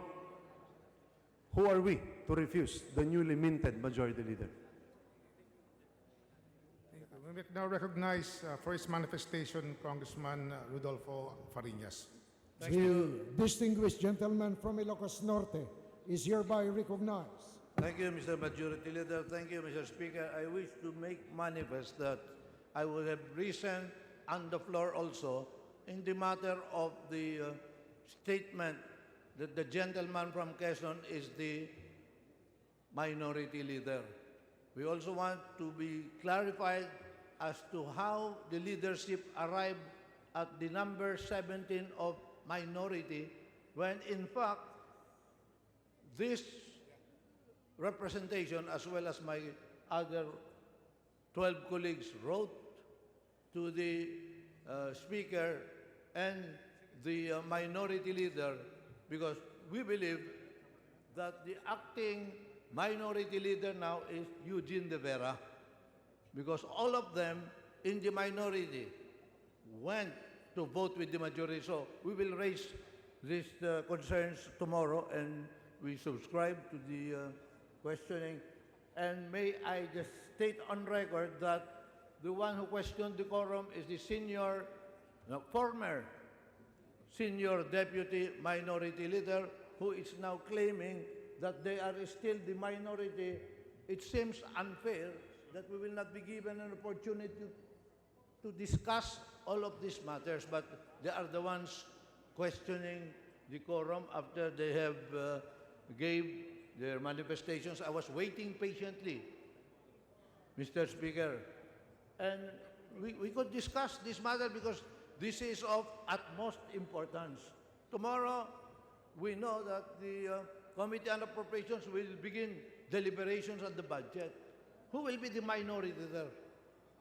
Under the decided case of the Supreme Court, Mr. Speaker, where my name has been repeatedly mentioned here, the Supreme Court ruled in the case filed by our colleague Congressman Bagilat and his 6 other colleagues in the Magnificent Seven, filed a petition against the Speaker, the Majority Leader, and Danny Suarez as Minority Leader. The Supreme Court categorically stated that the group of Danny Suarez is the validly constituted minority, while defining who are members in the majority and minority under Rule 2 of our rules.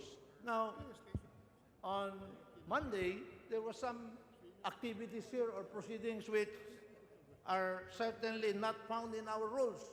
In fact, that is why I rose last Wednesday to question and ask about 2025.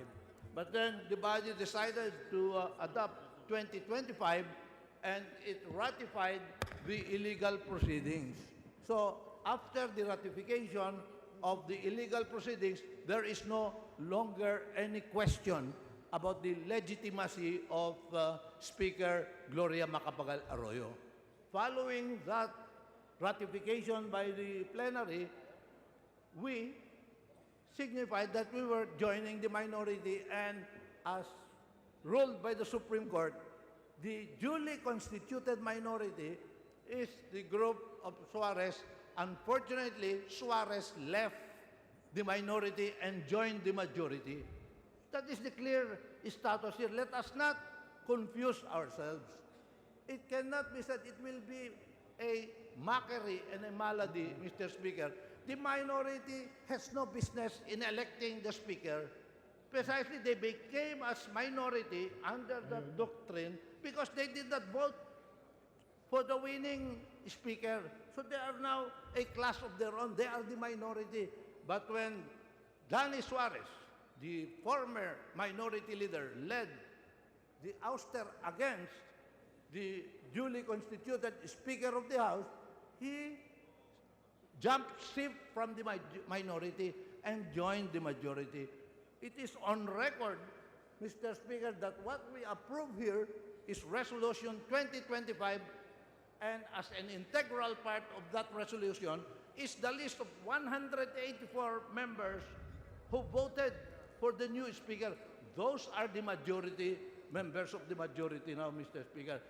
How could we be included in the majority? We were not even informed about any election here. We did not even know. On record, even tradition as far as back time immemorial, Mr. Speaker, we meet at 10 in the morning for the regular session. We met. We passed concurrent resolutions to inform the Senate that we were ready to hold a joint session to hear the SONA of the President. And we formed a committee to inform the Senate and the President that we were ready to receive the President for the SONA. And at noontime, the session was adjourned. However, in the meanwhile, there was a body here. But I will not go into that anymore, Mr. Speaker. I will just focus on 2025. This is very important, Mr. Speaker, because while the majority has the power and discretion to elect the Speaker, such cannot be exercised with grave abuse of discretion. We should follow the rules. There are rules.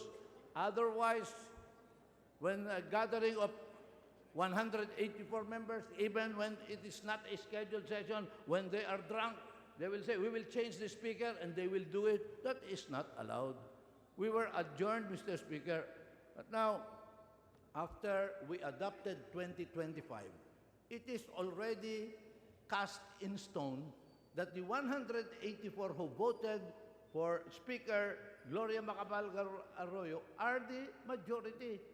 Where did we arrive at the number of 260 and only 17 minority when the Liberal Party has about 24? And this group has about 17. We are about 15. So 15 plus 24 is 39 plus 17 is 46. So how come we are only talking of 17 here? This is very important, Mr. Speaker, because we are determining the minority here. We know that no committee can function here without, we want to help the administration of the new Speaker. I was the majority leader for the first two regular sessions, Mr. Speaker. It's incumbent upon me to help the 17th Congress be successful in its last session. That is why we are here, Mr. Speaker. But if we go and recognize that will be a violation of the Supreme Court decision, Mr. Speaker, because the Supreme Court stated, the gentleman from Ako Bicol was saying, and the Deputy Speaker, no, that is also my point. Miro Kimbo is still the Deputy Speaker because he has not resigned. He has not been removed. His seat has not been declared vacant. And by the way he looks, he is not incapacitated at all. He is very healthy. I will read to you. This is no laughing matter. And as the one who wrote these rules, if you do not listen to me, Mr. Speaker, I will bring the matter to the Supreme Court, and that will be very embarrassing. Why don't we discuss this and listen to reason? Because we are look, under officers that has been quoted here several times, officers, the term of office, Section 12. The officers are the Speaker, the 14 Deputy Speakers, the Sergeant-at-Arms, and the Secretary. Those are the only officers. The Majority Leader and the Minority Leader are not officers. That's why you cannot find any mention of Majority or Minority Leader under officers. Those are the officers. So they have a term of office under our rules. The officers shall hold office until the term of the Congress in which they were elected ends, unless they resign, are removed from office, or are permanently incapacitated to perform their duties. So Deputy Speaker Kimbo has not. I have not seen, because that has to be accepted by the body because you were elected by plenary. You were elected. In my case, Mr. Speaker, I serve at the pleasure of the majority. I am not an officer. Precisely, I wish to correct the gentleman from Ako Bicol that I was claiming to be the majority leader. I was the majority leader until Wednesday when we ratified or adopted 2025. With that, because I did not vote for the winning candidate for Speaker, Her Excellency Gloria Macapagal Arroyo, I no longer considered myself. In fact, I was going to rise earlier when they said, Nonoy Andaya, Vice Rodolfo Paredes. No, sir. The position is vacant already because I moved to the minority. I moved to the minority. I'm not contesting. So we are in the minority, and under, sir, our rules, the Supreme Court said that the group of Danny Suarez is the duly constituted minority. However, based on our rule on members or membership, which is the guiding rule for membership, anyone who votes, and Representative Suarez, Representative Atienza, and 12 others conspired with the new majority. They left the minority and they abandoned their positions by voting for the new speaker. You cannot have your cake and eat it too. It will be embarrassing, Mr. Speaker, for the minority to join in ousting a speaker when they do not have any business. The moment they participated in removing the speaker, they already crossed their Rubicon and they are already in the majority. Precisely in our case, since you ousted us, the incumbent speaker, the speaker, former speaker, accepted already his fate. In fact, congratulated the new speaker, but feeling that you do not want us anymore in the majority, we applied to the minority. And the minority, sir, is Eugene Michael De Vera because he was the deputy minority leader, the highest ranking in the minority as established in the case of Bagilat versus Alvarez, Fariñas, and Suarez. Highest was Danny Suarez as minority leader. Second was senior deputy minority leader Atienza. The third was deputy minority leader Garvin. And number 4 was deputy minority leader Eugene De Vera. All these three went to the majority. So, very clear, the minority leader position was not vacant. He abandoned his office by joining the majority. So, Eugene De Vera is the acting, if not minority leader, by operation of law, because there has been vacancy. So everybody, otherwise, as pointed out by the Deputy Speaker, if we follow the doctrine of Deputy Speaker Kimbo, then the majority can eat up the minority anytime by declaring the seat vacant, and if there were only 17 of them, 18 will not vote, and the 18 will say, we are now the minority, you're gone. No, sir. The exercise for the selection of speaker is limited to the majority. The minority was not at all involved. It is only the members of the minority that can oust the minority leader, like the majority leader. The minority leader and majority leader serve at the pleasure of their membership. And so, since Danny Suarez abandoned his position as minority leader, there is no question now. So Miro, mag-apply na rin kayo doon kay Eugene De Vera. Sama-sama tayo doon kung gusto nyo. But, yes, if you abstain, you are part of independent. You will have now the option to choose between the majority. Look, even if you voted no, because there is a validly constituted minority as ruled by the Supreme Court, and that is the group of Suarez. So any action we did in the majority will not affect the minority because it's a different block altogether as established by the Supreme Court. Now, if they have departed, Mr. Speaker, you will be violating our rule, Section 8 on membership. You will be violating the case law on the matter of the Supreme Court because Teddy, Manong Excel, and all of them went to the Supreme Court. Ito sabi ng Supreme Court. After a judicious study of this case, the court finds that petitioners have no clear legal rights to the relief sought.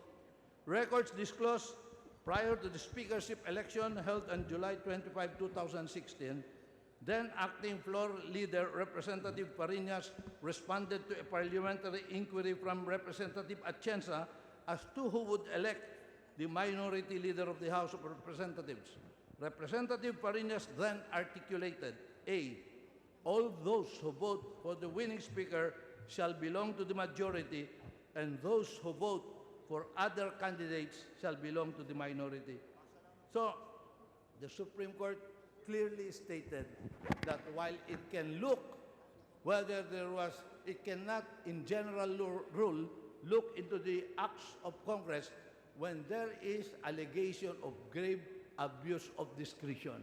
And in this case, Mr. Speaker, this will be a clear, palpable, grave abuse of discretion on the part of the leadership of the House to recognize Danny Suarez as a minority leader because it would be an admission by the leadership that they conspired with the minority to overthrow Alvarez. And then after successfully overthrowing Alvarez, let them return as minority. That will be clear. Let us not taint the speakership of Gloria Macapagal Arroyo. She is already clearly, sina Dani, sumama naman kayo doon. Hindi yata nabigyan yung pwesto. Gusto eh. Ano ba na pag-usapan dyan? And then, they want to return. No more, sir. They have to apply to Eugene De Vera because Eugene De Vera is now the acting minority leader. How can they just return and tell Eugene, ako na naman. Iniwan niya. There was a vacancy, sir. You look at it. In the eyes of the law and in physical, not only once did they vote for the winning speaker, they voted for the winning speaker in the afternoon before the SONA. There were 14 of the 161 who voted because without those 14, Mr. Speaker, there would have been only 147. So it was dangerous. There was no majority plus one. So they aided in removing the minority. Can you imagine the minority participating in the affairs of the majority? And after ousting the duly elected speaker, they will say, we will return. Then the majority can also do that to them. We can also participate in removing. No, sir. The minority had no business whatsoever in declaring the seat of speaker vacant. They are not part. In fact, they are minority because they did not vote for the speaker. So, Mr. Speaker, I appeal to you. It is, sometimes they say that I am threatening. I am not threatening when I tell you what I will do. When I raise a legal action that I will do, that is legal. And if we proceed in recognizing Representative Suarez as the minority leader after basing their arguments that his seat was not declared vacant, but he abandoned his seat. There was no need to declare it vacant. He abandoned it by going to the majority and electing a speaker. Eh, nasa rules po natin eh. Sino ba winning candidate ngayon? Yun yung makapakalaro yun. Sino bumoto sa kanila? Sila eh. Eh kami nga yung hindi, kami nga yung inalis eh. So sino valid dapat na minority dito? Eh kami, dahil kami nga yung initsepuera, at hindi naman na kami nakikipag-agawan sa 184, at ang natira naman na minority leader eh si Eugene De Vera. Kaya po kami sumulat at naka-apply at tinanggap naman po niya kami doon. Ngayon, if Representative Kimbo and his group will claim that they are now the minority, no sir. What they failed to do in the first regular session, they want to do it in the third regular session. Hindi ba sa first regular session, if I did not defend our position in the Supreme Court, Teddy Bagilat would have been minority leader, and the group of Manong itself, all 7 of them, would have been the minority. And we would have what Miro, the Deputy Speaker Kimbo, is now assailing as how can the group of Parinas be in the minority when they are PDP? That would have happened in the first regular session if I did not challenge or defend our position here, because the Liberal Party would have been the minority party, and Deputy Speaker Kimbo is Deputy Speaker, and all of the committee chairs. Like, I will read for the record, Mr. Speaker. Feliciano Belmonte, West Philippine Sea. Kit Belmonte, Land Use Committee. No, I'm talking before they were removed.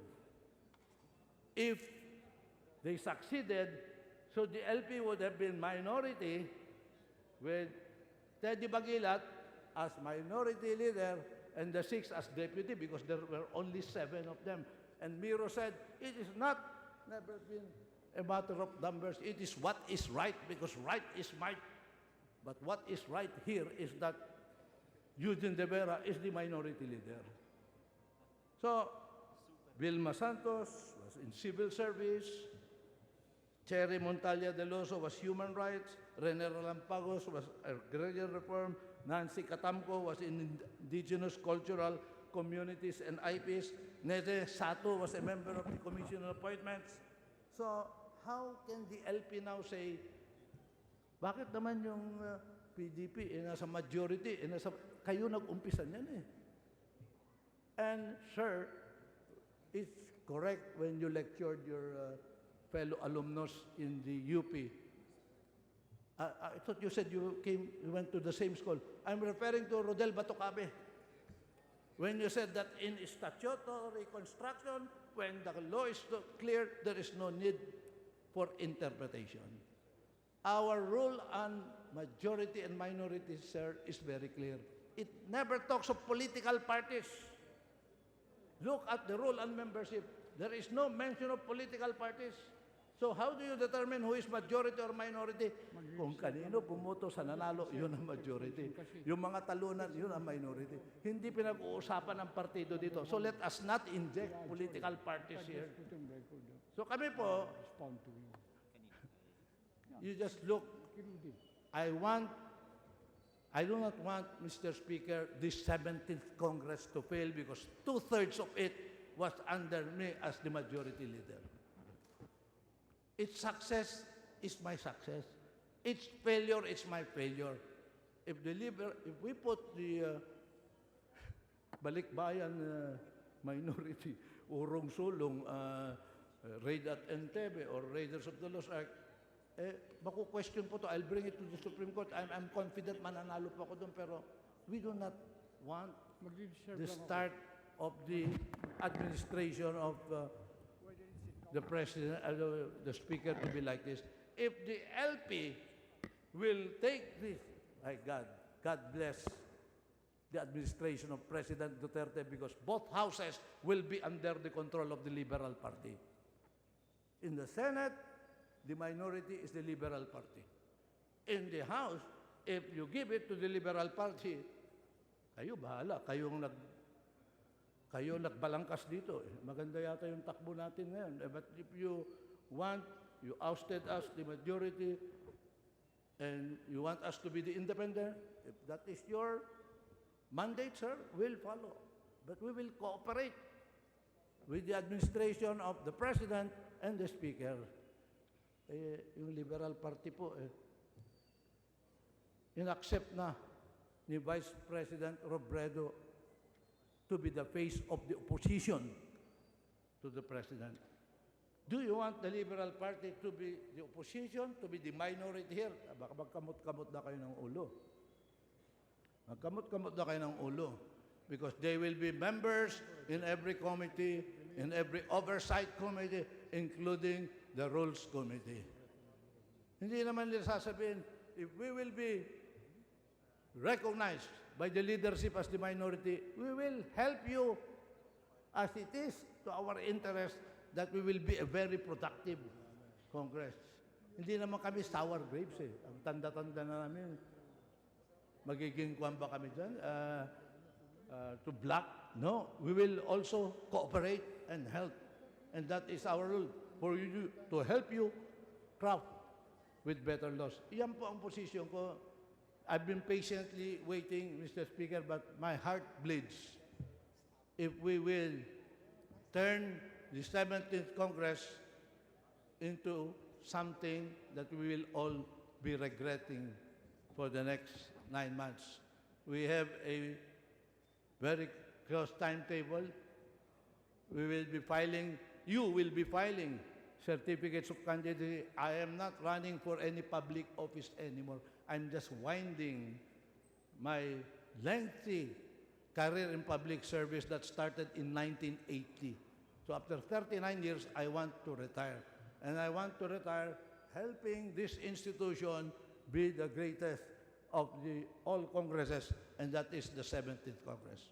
So, Mr. Speaker, I plead to the new leadership, to my beloved brethren in the majority, do not allow Danny Suarez to return again as the minority leader after participating. He crossed the line, he stays there. He can return, but he should apply. Wag naman natin, babuyin? Wag man natin, ano man. Let us not violate our rules. And may I also make it clear, Mr. Speaker, that while we pass 2025, that should be the last time that we will ever ratify something not done, not in accordance with our rules. I also wish, Mr. Speaker, before anything else, the leadership failed to ratify the ratification of the basic Bangsamoro Organic Law, where we labored for a long time. We ratified it during the ramp session, continuation of the ramp session. So may I solicit also a motion that I will file a resolution tomorrow, filed by all the members of the BICAM with the new majority leader, the speaker, para i-ratify din po natin na mahusay yung ating basic Bangsamoro Organic Law bicameral conference committee report. So, Mr. Speaker, I end by pleading to you, if we do something here that violates our rules, if we do something here that violates the case law and the matter, please do not blame me if I have to go to another venue because you are not affording me any plain, speedy remedy here. We're calling your attention. May I pray, let's sleep and eat. But tomorrow, we already start the budget season. So, and then naman, are you saying it will be a clear attack on the office held by Eugene De Vera? He never participated. He is the deputy minority leader, as ruled by the Supreme Court. All his leaders went to the other side, and you oust him without opportunity to be heard and without process. Sir, the majority cannot participate in the affairs of the minority, and the minority has accepted us. We are 14 there, and we hope that you recognize the real minority in accordance with our rules and in accordance with jurisprudence. Thank you, Mr. Speaker. Mr. Speaker. The manifestation of the gentleman from Ilocos Norte is hereby noted. Mr. Speaker. Majority Leader. Mr. Speaker. We, upon agreement, we will go to the business of the day, Speaker. But before we do that, Mr. I Speaker. would like to call out the names who are lined up for further interpellations tomorrow, Mr. Speaker. As per agreement, the next one would be Congressman Daza. Next, Congressman Batocabe, Congressman Zarate, Congressman Tino, Villarin, De Vera, Erice, Bagao, Belmonte, and De Jesus. Thank The you, manifestation of the Majority Leader is noted. Mr. Speaker.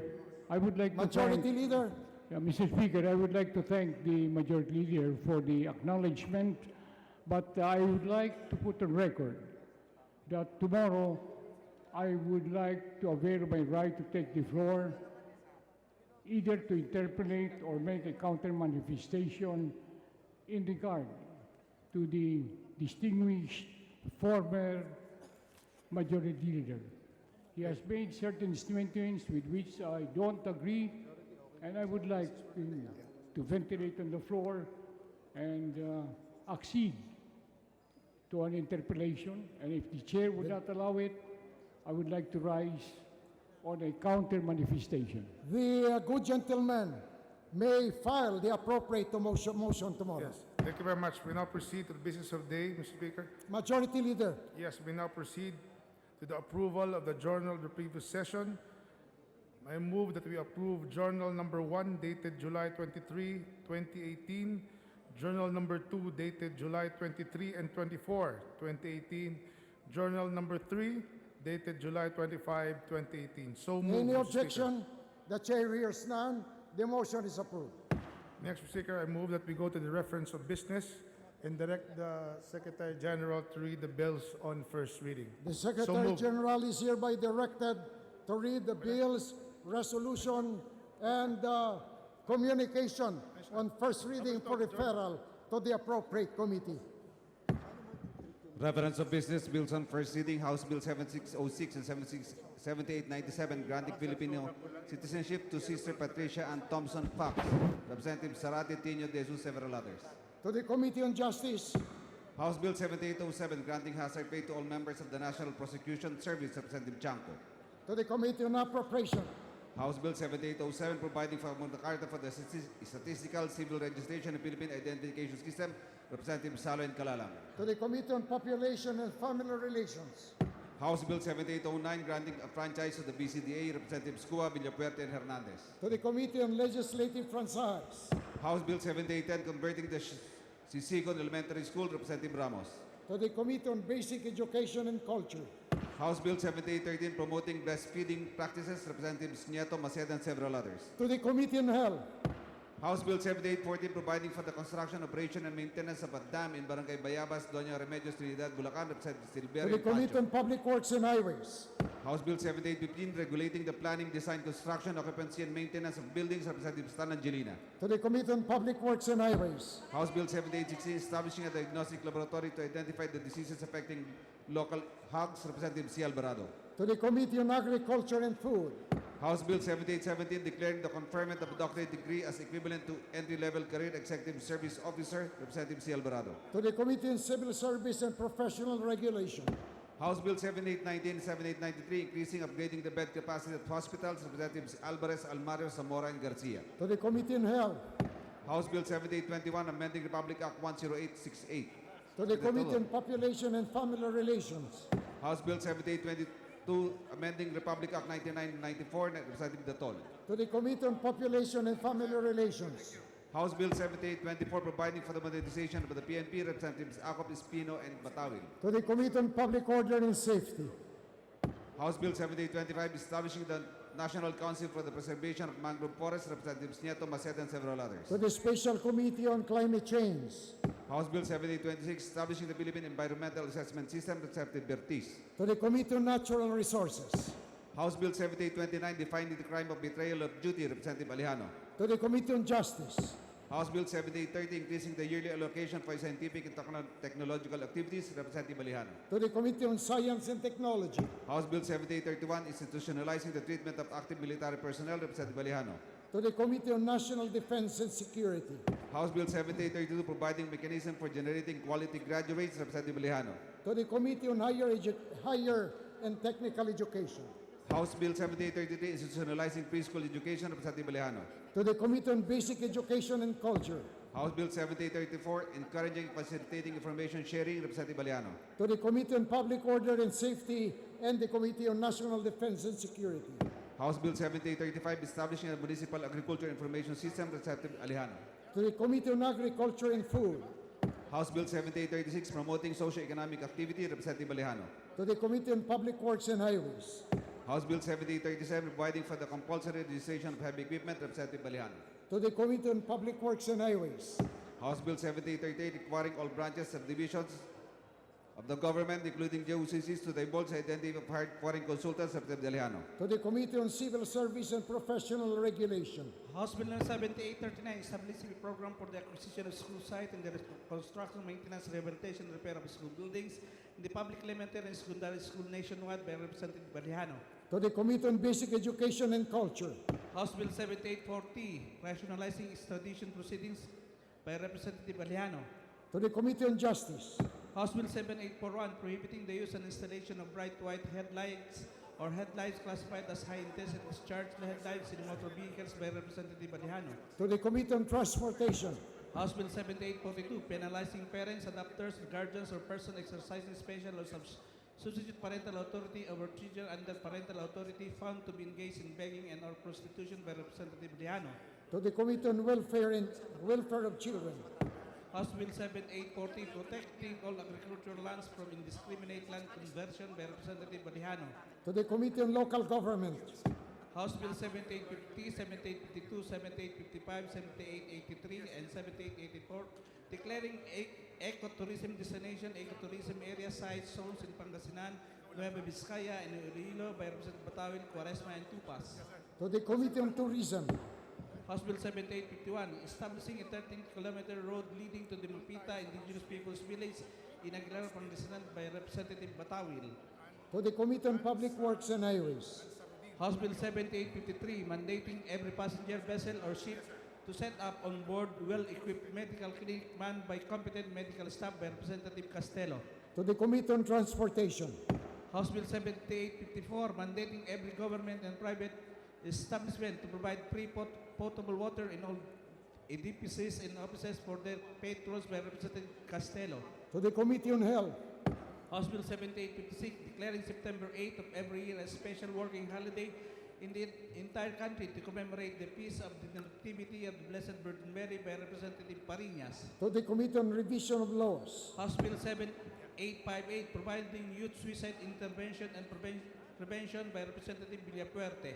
to the Committee on Health, House Bill 7859, strengthening the healthcare system in cultural indigenous communities by institutionalizing the training and employment of tribal health workers by Representative Villapuerte. to the Committee on Indigenous Cultural Communities and Indigenous People, House Bill 7860, instituting the Farmers and Peasant Enterprise Development Program of the Department of Agriculture by Representative Villapuerte. to the Committee on Agriculture and Food, the House Committee on Aquaculture and Fisheries Resources, House Bill 7861, establishing the Philippine Center for Diabetes and Endocrinology by Representative Villapuerte. to the Committee on Government Reorganization and the Committee on Rules, House Bill 7862, creating a mandatory position for a human resources training and employment officer in each municipality, city, and province by Representative Subiri. to the Committee on Local Government, House Bill 7863, amending certain section of Batas Pambansa Bilang 881 by Representative Subiri. to the Committee on Suffrage and Electoral Reforms, House Bill 7864, amending certain section of Republic Act Number 9006 by Representative Subiri. to the Committee on Suffrage and Electoral Reforms, House Bill 7865, converting the municipality of Maramag in Bukidnon into a component city to be known as the City of Maramag by Representative Subiri. to the Committee on Local Government, House Bill 7867, declaring the province of Camarines Sur as the wakeboarding capital of the Philippines by Representative Villafuerte. to the Committee on Tourism, House Bill 7868, establishing a National Film Museum and Exhibition Park by Representative Vilaro. to the Committee on Public Information, House Bill 7870, granting hazard pay to all public prosecutors, associate prosecution attorneys, and prosecution attorneys during their incumbency by Representative Gatchalian. to the Committee on Appropriation, House Bill 7872, changing the term of office of elected barangay official and members of the Sangguniang Kabataan from 3 years to 5 years by Representative Benitez. to the Committee on Local Government, House Bill 7873, creating the Department of Investment Promotion and Development by Representative Abayon. to the Committee on Government Reorganization and the Committee on Trade and Industry, House Bill 7874, establishing the School Health and Safety Office in every public school in the country by Representative Abayon. to the Committee on Basic Education and Culture and the Committee on Higher and Technical Education, House Bill 7875, classifying tabloids containing sexual stories and images as pornographic or X-rated, denominating them as only for adults and regulating their circulation by Representative Castelo. to the Committee on Public Information, House Bill 7876, amended the franchise granted to Southern Broadcasting Network under Republic Act Number 8147 by Representative Tugna. to the Committee on Legislative Franchises, House Bill 7879, granting tax incentives to private employers that hire K plus 12 graduates by Representative Vargas. to the Committee on Ways and Means, House Bill number 7880, providing for a Magna Carta of workers in informal economy by Representative Vargas. to the Committee on Labor and Employment, House Bill 7885, imposing a 6-year moratorium on the increase of all government fees and charges by Representative Vargas. to the Committee on Ways and Means, House Bill 7886, establishing the National Traffic Enforcement and Management Center by Representative Vargas. to the Committee on Government Reorganization and the Committee on Transportation, House Bill 7887, creating the Philippine Cancer Center by Representative Vargas.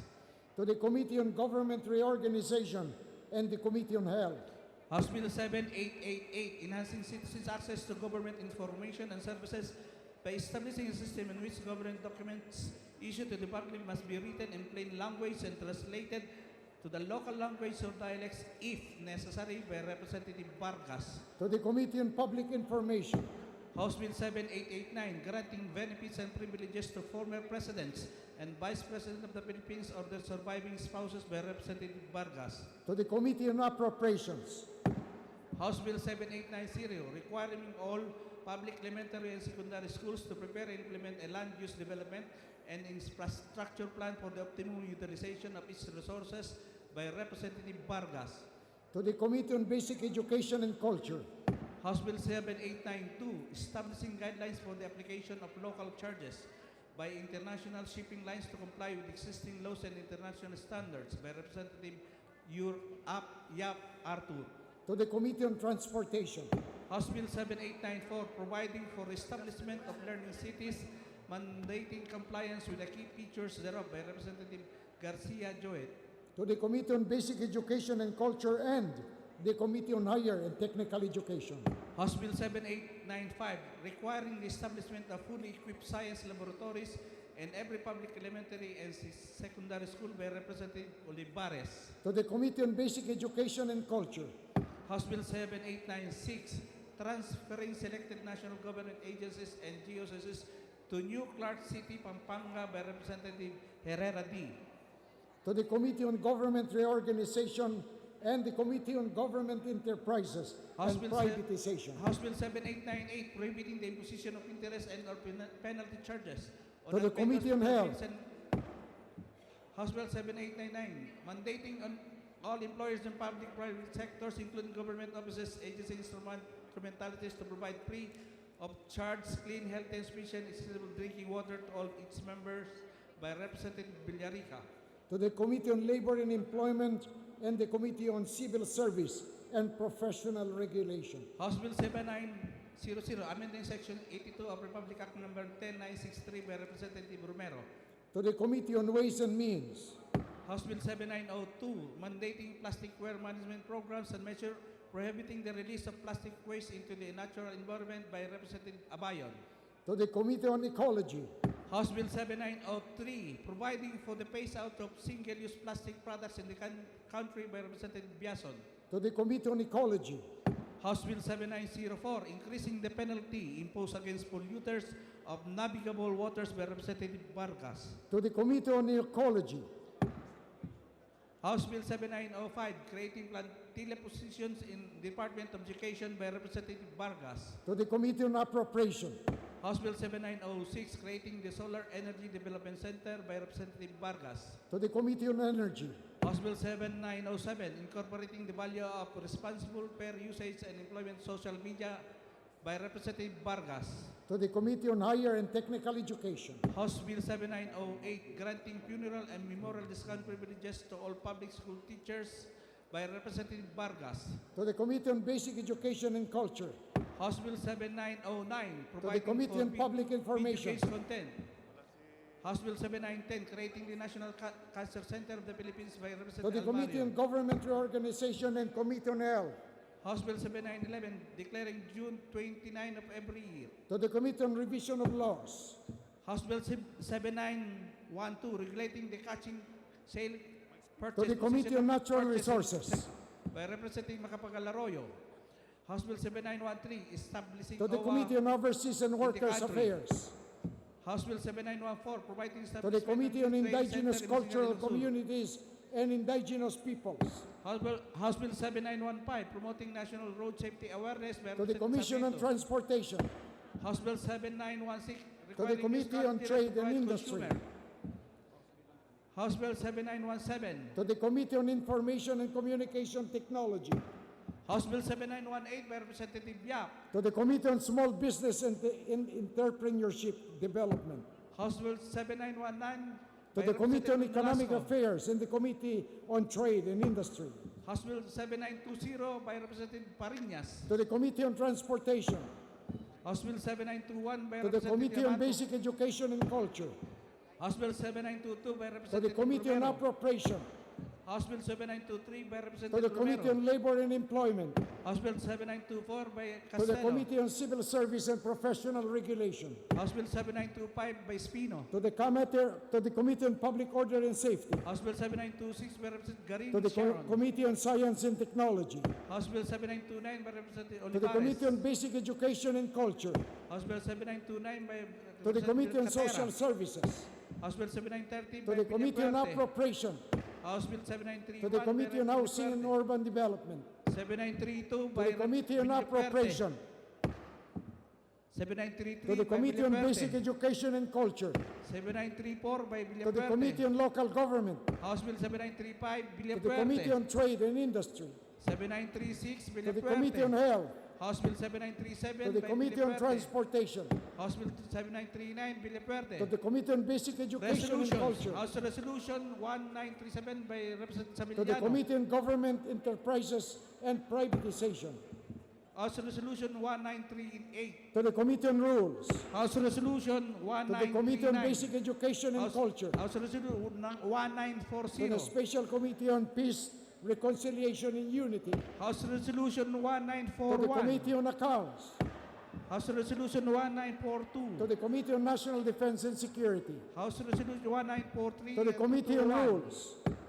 House Resolution to the 1944. Committee on Rules, House Resolution to the 1945. Committee on Rules, House Resolution to the 1946. Committee on Rules, House Resolution to the Committee on 1947. Rules, House Resolution to 1948. the Committee on Rules, House Resolution to the Committee on 1949. Rules, House Resolution to the Committee on 1950. Rules, House Resolution to the 151, Committee 52, on 58, and Rules, 61.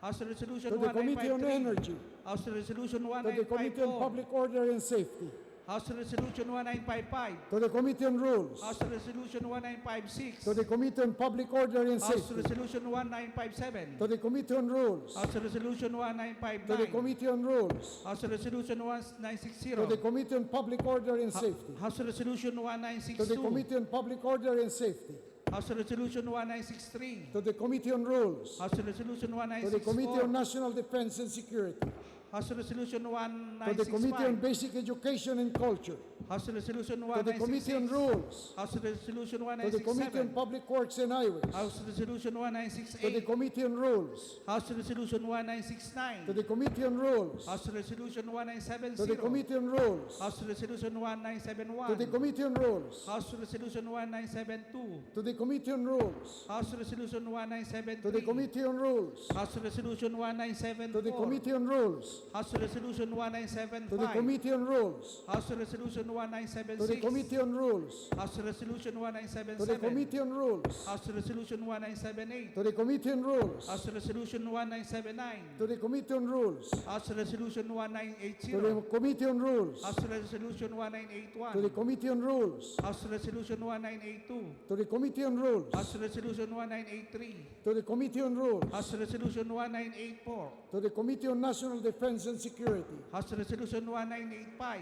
to the Committee on Rules, House Resolution 1986. to the Committee on Rules, House Resolution 1891. to the Committee on Rules, House Resolution to 1990. the Committee on Foreign Affairs, House Resolution 1991. to the Committee on National Defense and House Security, Resolution 1992. to the Committee on Rules, House Resolution 1993. to the Committee on Rules, House Resolution to the 1994. Committee on Rules, House Resolution 1995. to the Committee on Rules, House Resolution 1996. to the Committee on Rules, House Resolution 1997. to the Committee on Rules, House Resolution 1998. to the Committee on Rules, House Resolution 1999. to the Committee on Rules, House Resolution 2000. to the Committee on Rules, House Resolution 2002. to the Committee on Rules, House Resolution 2003. to the Committee on Rules, House Resolution 2004. to the Committee on Rules, House Resolution 2005, 7, 8, and 2018. to the Committee on Rules, House Resolution 2006. to the Committee on Rules, House Resolution 2009. to the Committee on Rules, House Resolution 2010. to the Committee on Rules, House Resolution to the 2013. Committee on Rules, House Resolution to the 2014. Committee on Rules, House Resolution 2015. to the Committee on Rules, House Resolution 2016. to the Committee on Rules, House Resolution 2017. to the Committee on Rules,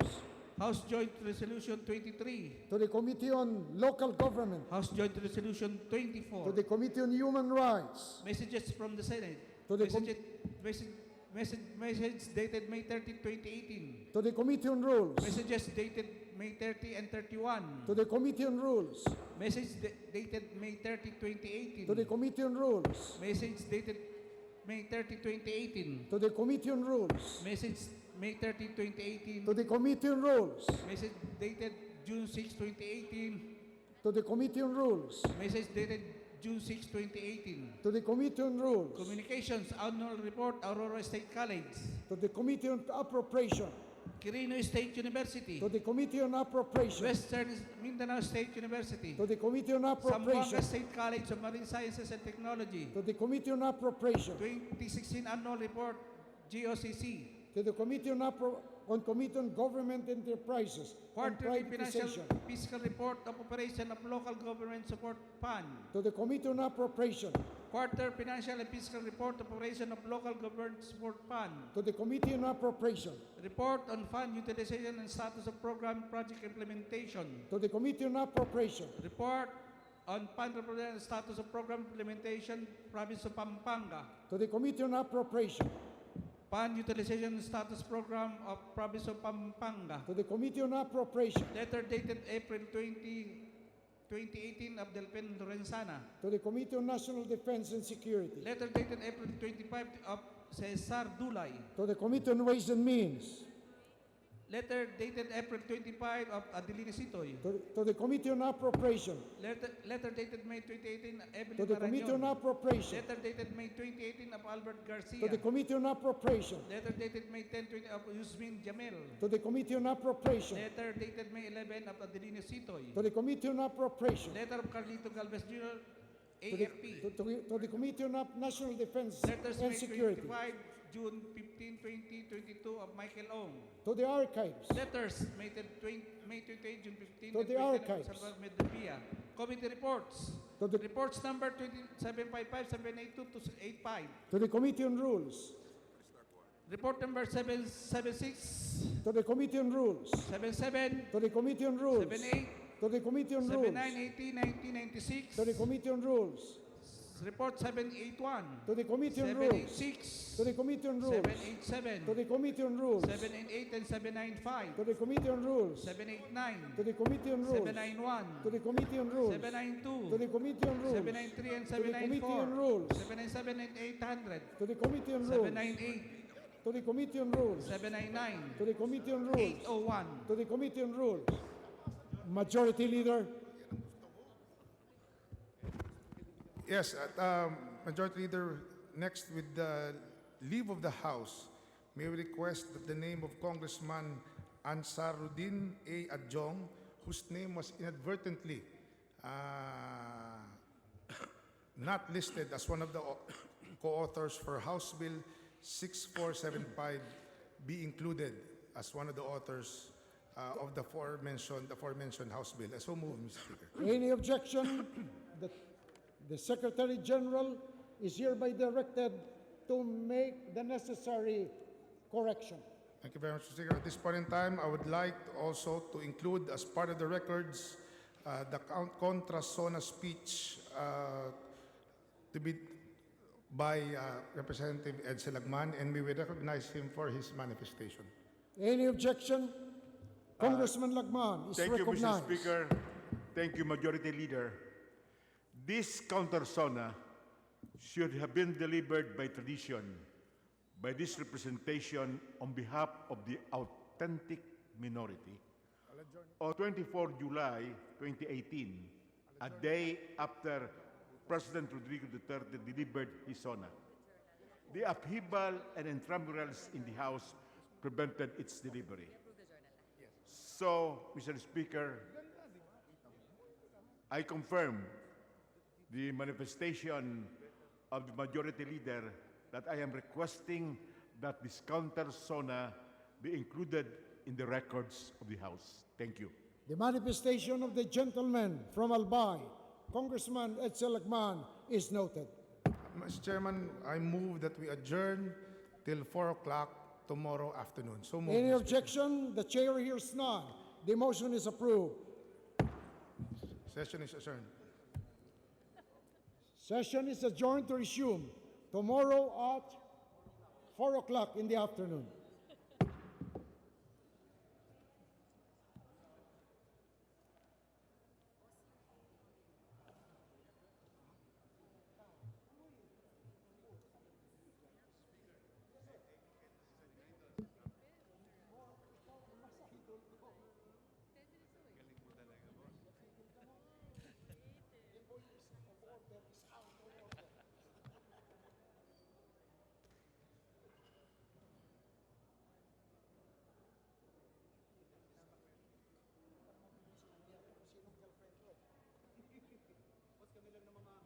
Hindi, mahirap nang maiwan kasi madidiscover nyo kung sinong girlfriend ko.